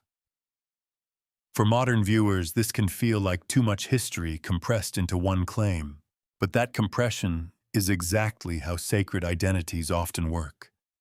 A nation does not remember itself by keeping every layer separate in labeled boxes. It binds them together. Aksum's Christian identity did not erase the older Solomonic claim. It gave it new force. The Ark, associated with the covenant, could become a sign that Ethiopia had not merely accepted a faith from elsewhere, but had always belonged to a deeper sacred pattern. That idea is powerful. It says, we were not latecomers to the holy story. We were written into it. Whether or not the physical Ark ever traveled to Ethiopia, that belief shaped the imagination of kings and worshippers. It gave sacred depth to monarchy. It made geography theological. It turned Aksum into more than a capital or a royal seat. It made it a place where the memory of Jerusalem could be claimed, transformed, and guarded.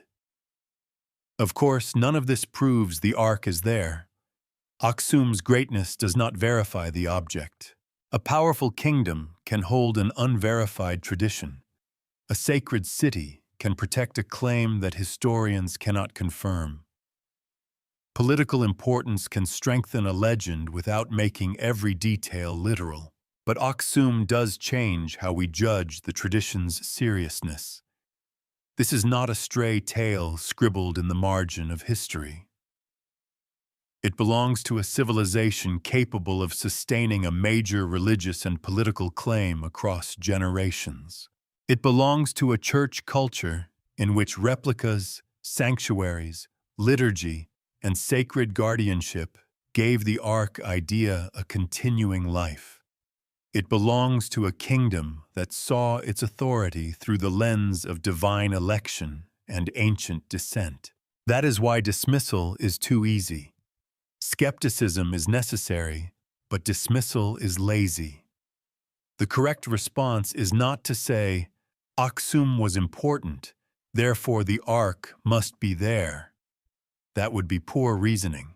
The better response is to say, Aksum was important. Therefore, its Ark tradition deserves to be understood as part of a serious historical and religious world. And there is a difference between proving a claim and respecting the civilization that carried it. Aksum also forces us to reconsider what guardianship means. In the popular imagination, guarding the Ark means protecting a lost relic from thieves or scholars with cameras. But in the Ethiopian setting, guardianship is broader. It means guarding a story of origin, guarding a relationship between kingship and holiness.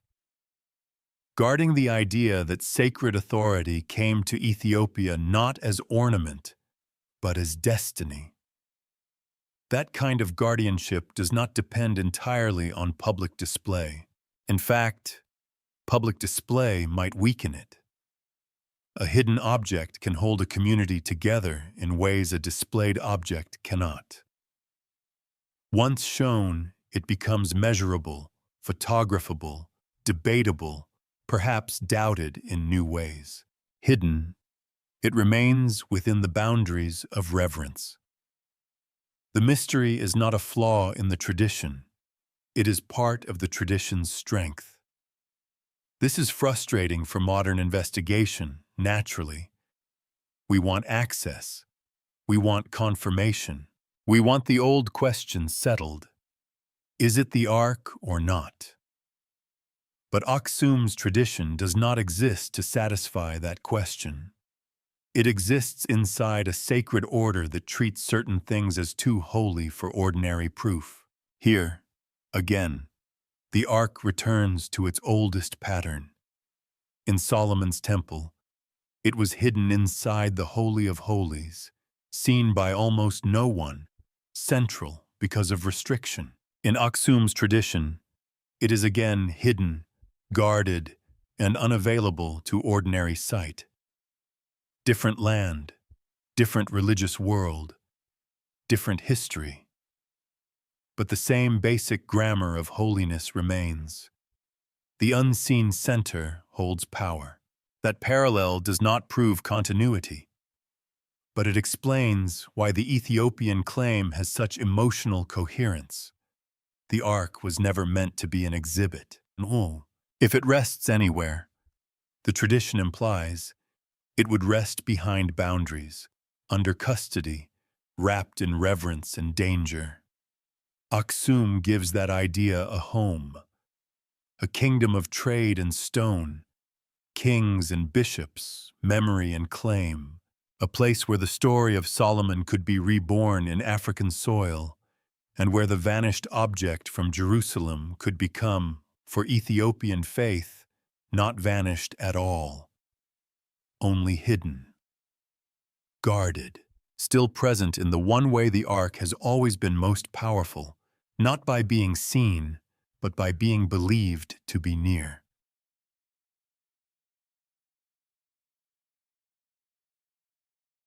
In Aksum, the Ark tradition becomes attached to a place, not an abstract somewhere, not a lost valley, not a rumor drifting across maps. A church. Maryam Tsion, Saint Mary of Zion, stands at the heart of the Ethiopian claim, and for many believers, it is not merely associated with the Ark. It is the sacred landscape around its protection. The tradition holds that the Ark of the Covenant is kept there, guarded from public view, entrusted to a single appointed guardian who does not leave his charge. That detail has done more than almost anything else to give the story its atmosphere. A hidden object is mysterious. A hidden object with one living guardian becomes unforgettable. It is easy to understand why outsiders are fascinated.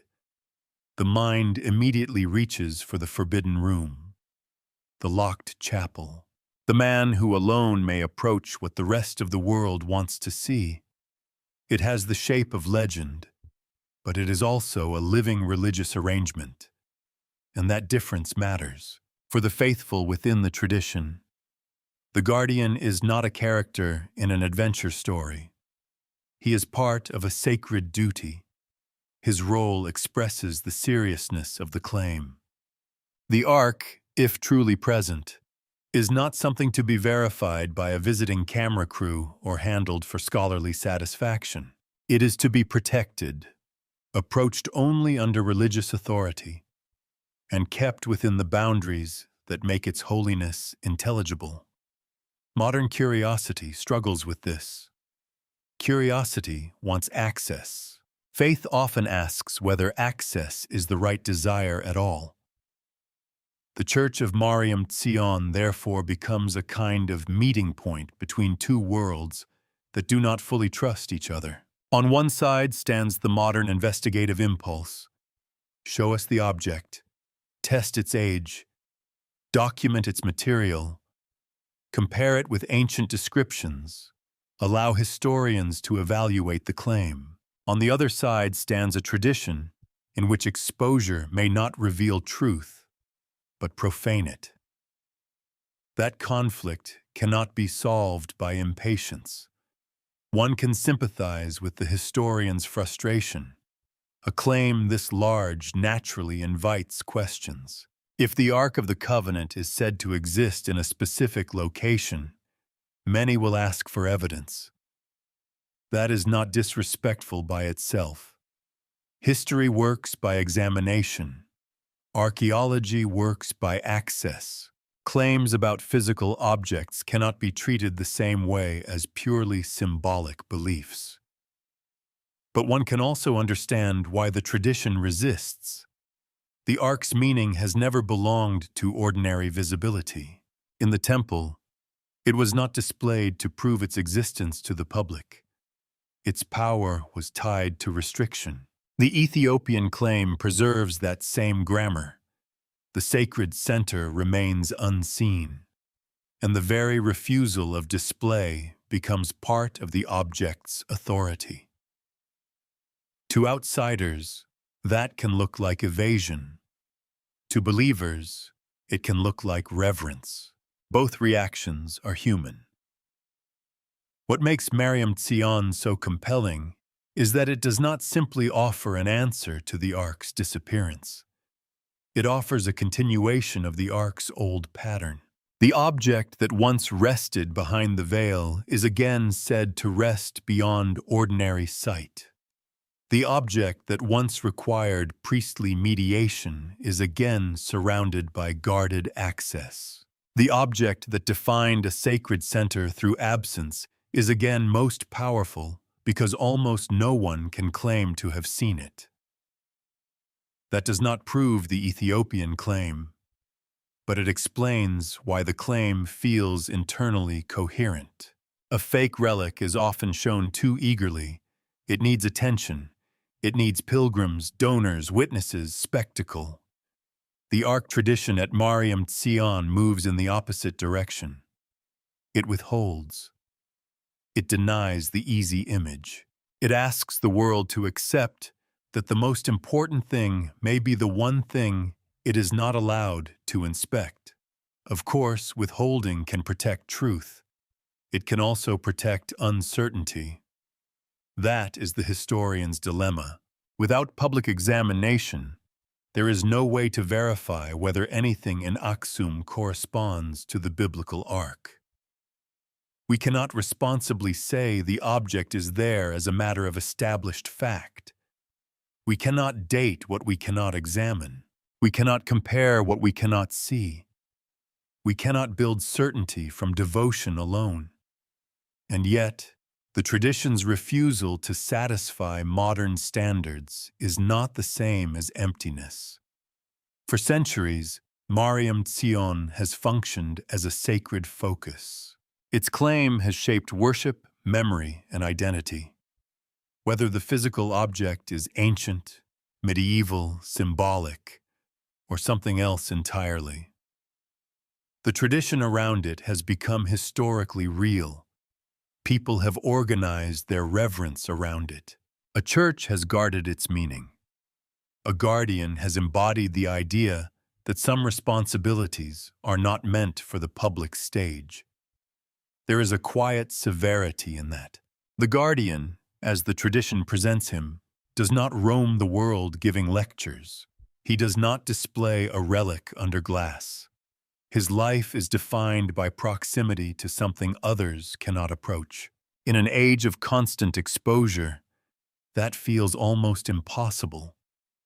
We are used to things becoming real only after they are photographed, shared, debated, enlarged, and repeated until mystery has been flattened into content. Maryam Tsion refuses that economy.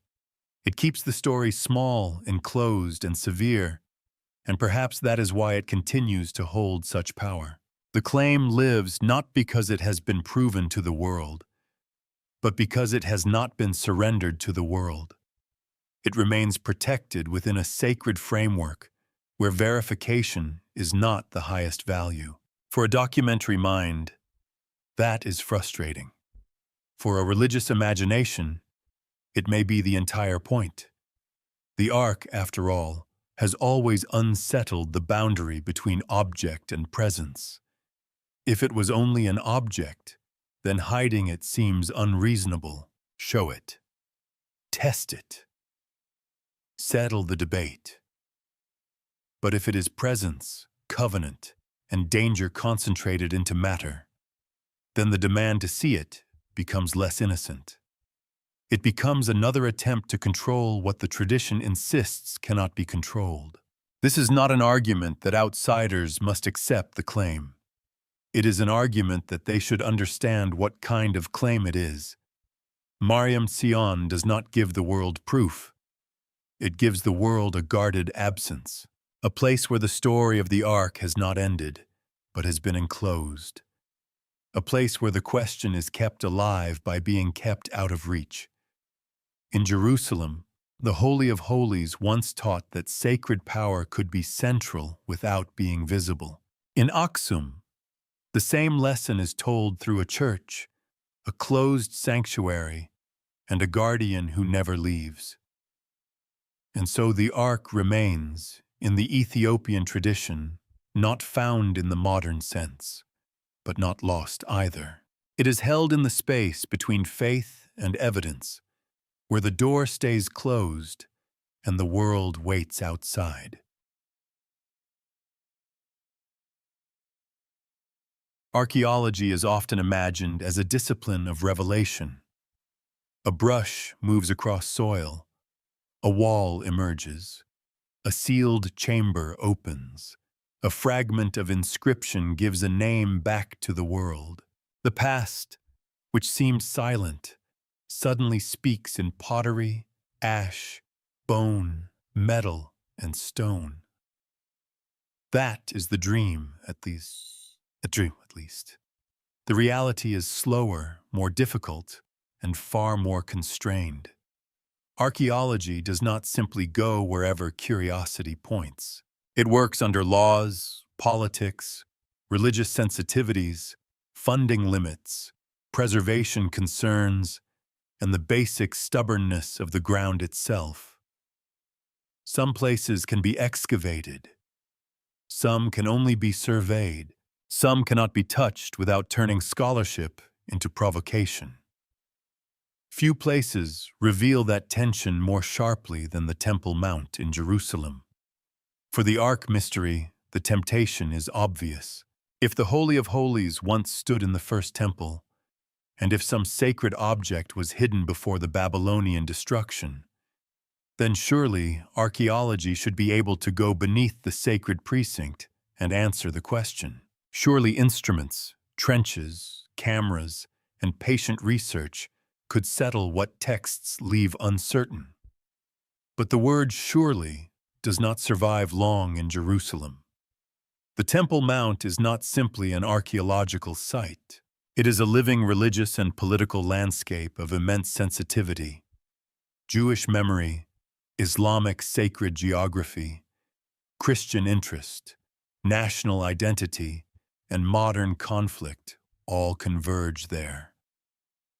Every stone is not just old, it is claimed, interpreted, protected, and feared. Even the language used to describe the site can signal allegiance. In such a place, excavation is never only excavation. It becomes a statement. This is one reason the Ark mystery endures. Not because archaeologists are careless, not because someone has failed to ask the obvious question, but because the places most relevant to the question are among the hardest places on Earth to investigate freely. The restrictions are not incidental to the story. They are part of the story. The same is true, in a different way, at Aksum. There, the issue is not only what might be under the ground, but what is claimed to be above it, enclosed within a sacred tradition. The Church of Maryam Tsion does not function like a public museum. Its Ark tradition is guarded by religious authority. The central claim is protected not by glass cases and labels, but by limits on access. For outside investigators, that means the most important object in the tradition cannot be examined in the way a historian or archaeologist would normally require. So the mystery survives in two protected zones: Jerusalem, where archaeology meets the political and religious intensity of sacred land; Aksum, where inquiry meets the inner boundaries of living faith. This does not mean evidence is impossible in either place. Scholars have studied Jerusalem's ancient topography, inscriptions, tunnels, water systems, destruction layers, and surrounding areas. Researchers have studied Ethiopian texts, churches, royal traditions, liturgy, and material culture. Valuable work exists on both sides of the story, but none of it has produced a verified ark. And that absence should teach us something. Sometimes the public wants archaeology to behave like a courtroom. Bring the artifact forward, date it, test it, deliver a verdict. Guilty or not guilty, real or fake, found or lost. But the past rarely accepts that role so neatly. Archaeology is powerful when material evidence survives and can be studied responsibly. It is weaker when the object in question is missing, inaccessible, destroyed, hidden, or known only through traditions shaped over centuries. The Ark, as a historical problem, sits in exactly that difficult category. It was hidden even when it was central. It was not an object designed for public witnessing. Its most likely locations, if any, are wrapped in some of the most sensitive religious landscapes in the world. That creates a peculiar kind of frustration. The more important the object becomes, the less available it is to verification. And yet, we should not treat the limits of archaeology as proof that the Ark must be hidden somewhere extraordinary. That is another easy mistake. When excavation cannot proceed, speculation rushes in and pretends that restriction itself is evidence. It says, if they will not let us dig, something must be there. If the door is closed, the secret behind it must be enormous. But a closed door proves only that the door is closed. It may protect a relic. It may protect a holy place from violation. It may protect political stability. It may protect a tradition. It may protect nothing physical at all. The inability to investigate does not automatically strengthen the most dramatic theory. Still, the limits are real, and they change the emotional texture of the mystery. Most lost artifacts become less mysterious over time because the world grows more searchable. Archives are digitized. Sites are scanned. Drones map landscapes. Ancient DNA, residue analysis, satellite imagery, and ground-penetrating methods expand what researchers can ask. We live in an age that expects the hidden to become visible eventually. The Ark resists that expectation, not necessarily because it is miraculously concealed, but because it sits at the intersection of three stubborn things: incomplete ancient records, sacred traditions that value concealment, and modern places where access is restricted for reasons much larger than archaeology. That intersection creates a mystery no single tool can dissolve. A camera cannot photograph a tradition into certainty. A text cannot prove an unexamined object. A trench cannot be dug where digging itself might inflame the world. A legend cannot become fact merely because it is beautiful. This is where the documentary mind has to become mature. It must accept that not every serious question ends with possession. Some questions remain serious precisely because every possible answer is blocked by a different kind of limit. The Temple Mount asks us to confront the limits of excavation. Aksum asks us to confront the limits of access. The Ark asks us to confront the limits of historical certainty itself. And in that space, the mystery becomes more honest, not less. We are not dealing with a puzzle that has been ignored. We are dealing with a puzzle surrounded by boundaries: textual, religious, political, archaeological, and ethical. There is dignity in admitting that, because the alternative is to turn every gap into a fantasy and every restriction into a cover-up. That may be entertaining, but it is not careful. The more compelling story is quieter. An object once believed to stand at the center of covenantal life vanished from the record, and the places where its fate might be explored remain among the least simple places in the world to investigate. So the Ark endures not only as a lost object, but as a challenge to the modern belief that everything meaningful can eventually be opened, measured, and explained. Some mysteries survive because evidence is missing. Some survive because people protect them. And some survive because the world around them is still too sacred, too contested, or too wounded to let the question be touched directly. After all the roads, chambers, legends, and guarded doors, the story returns to Jerusalem. Not because Jerusalem gives us the final answer, but because it gives us the first wound. The temple built by Solomon was meant to gather the sacred life of a people into one center.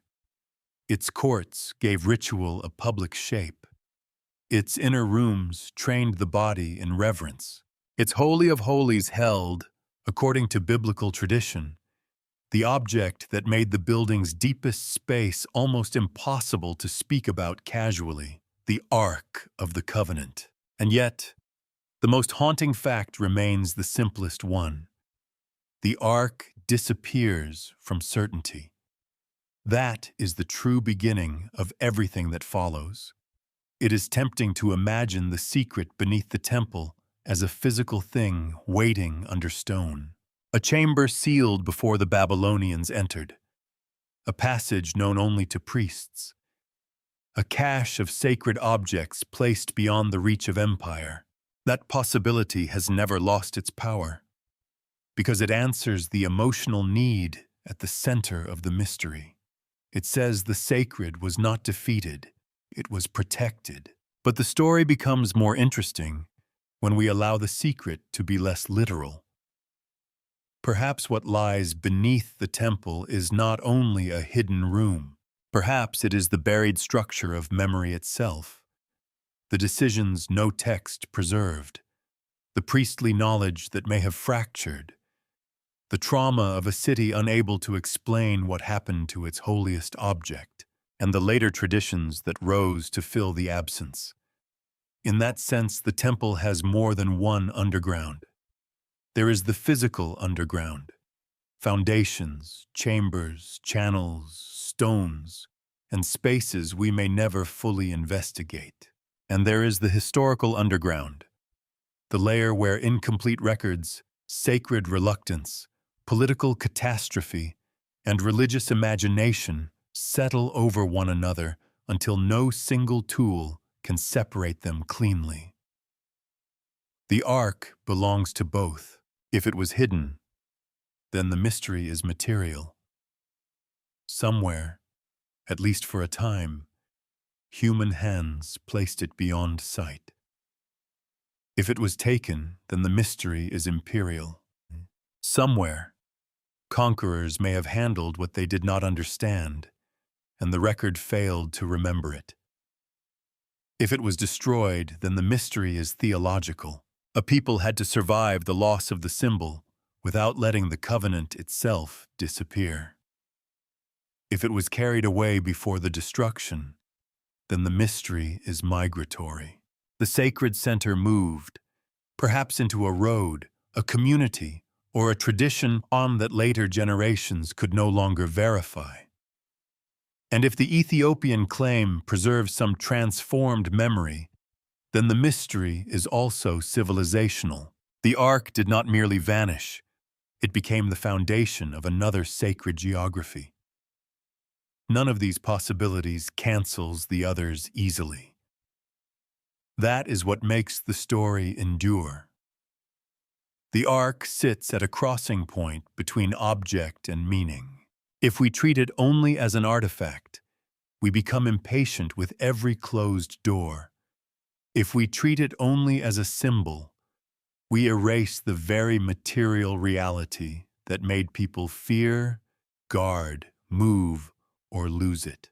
The ark mattered because it was both, a physical object carrying a sacred world. That is rare.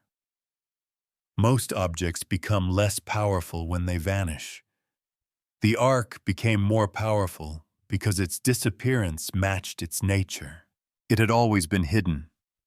It had always stood behind limits. It had always drawn authority from the fact that ordinary eyes could not claim it.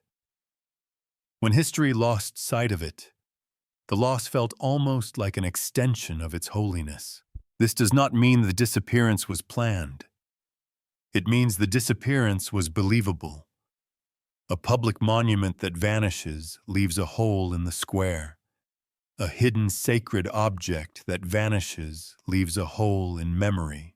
The second hole is harder to measure and far harder to close.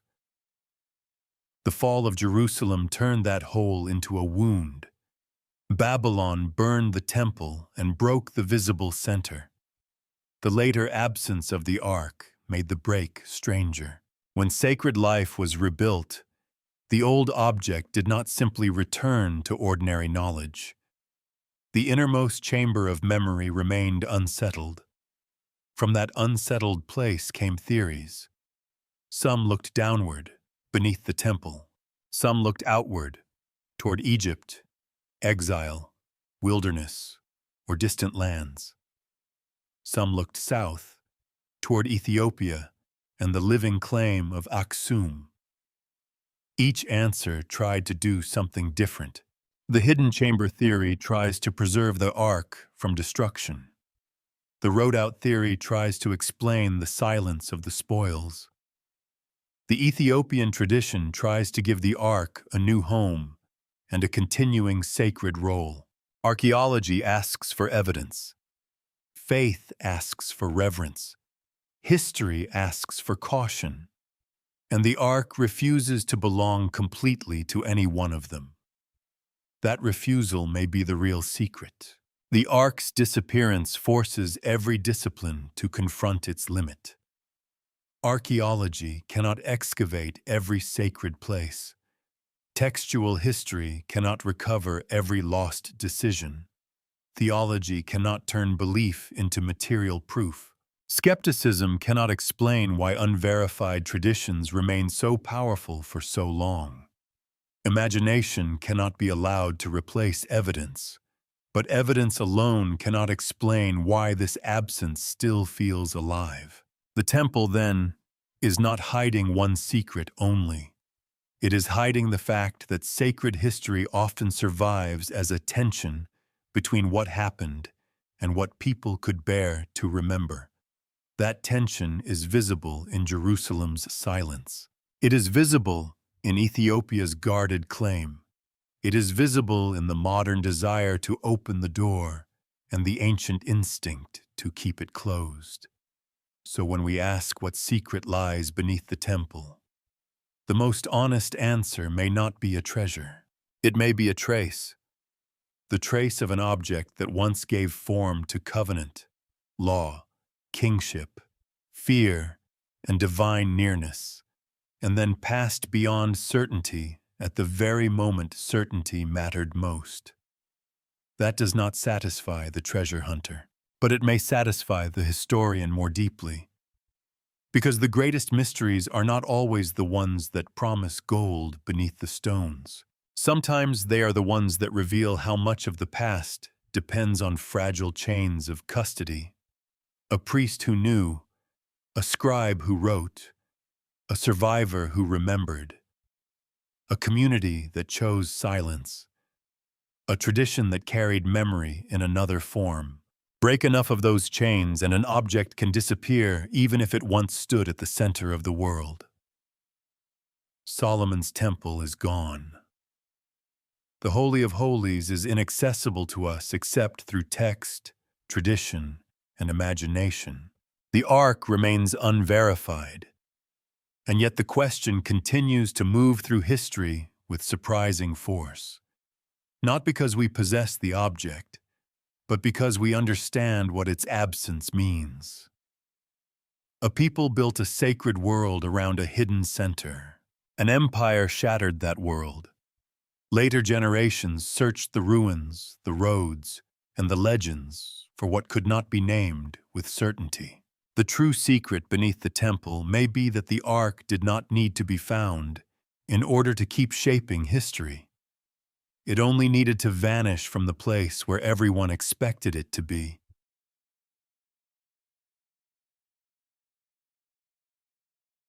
In the end, the Ark of the Covenant remains just beyond the reach of certainty, not because no one has cared enough to search, not because the question is shallow, but because every path toward an answer passes through a boundary. Jerusalem gives us sacred architecture and historical catastrophe, but not the Ark's final inventory. Babylon gives us destruction and exile, but not a clear trophy. The temple's hidden spaces offer plausible settings for concealment, but no verified chamber. The priests offer the most believable human agents, but no surviving confession. Ethiopia gives us the most powerful living tradition, but not public examination. Archaeology offers tools, but not unlimited access. Faith offers memory, but not the kind of proof modern history demands. So the Ark remains suspended, between object and symbol, between matter and belief, between the room where it was said to rest and the traditions that insist it did not perish there. Perhaps it was hidden before the fire. Perhaps it was carried away along a road that later vanished from memory. Perhaps it was destroyed, and the silence that followed was too painful or too theologically difficult to preserve clearly.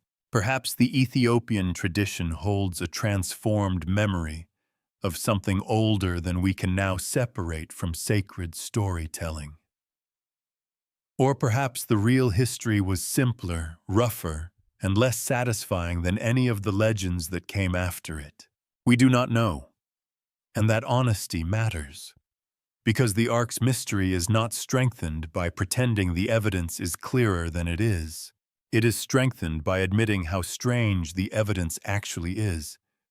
An object of enormous sacred importance, placed at the hidden center of Solomon's temple, passing into uncertainty at the very moment when certainty should have mattered most. That is why the Ark still haunts the imagination. It stands at the point where history becomes incomplete, and human longing rushes in to finish the sentence. It asks what survives when a sanctuary burns. It asks whether sacred memory can outlive the object that once held it. It asks why some absences become more powerful than possessions. Most lost treasures invite greed. The Ark invites something more complicated, a desire to know, yes, but also a desire to believe that what was most sacred was not simply taken, broken, or erased, that somewhere, behind a closed door, beneath a sealed stone, inside a guarded chapel, or within the memory of a people, the center was preserved. Maybe that is why the story refuses to end cleanly. A clean ending would make the Ark ordinary. Found, photographed, measured, explained, filed away, or destroyed, mourned, and closed. But the Ark has never belonged easily to ordinary categories. Even in its own tradition, it was hidden, restricted, approached with fear, known more by its presence than by public sight. Its disappearance, then, did not end its power. It changed the form of that power. The Ark vanished from verified history, but it did not vanish from the human need to ask where holiness goes when the world built around it collapses. And perhaps that is the final lesson beneath the temple. Some objects matter because we can hold them. Others matter because we cannot. The Ark remains one of those rare objects whose absence has become a kind of presence, a dark opening in the record, a sacred interruption, a question carried from Jerusalem to exile, from legend to liturgy, from Aksum to the modern imagination. We may never know whether it lies beneath stone, behind a guarded door, lost to war, or only preserved in memory. But the question remains, and sometimes, in history, the question is the relic that survives.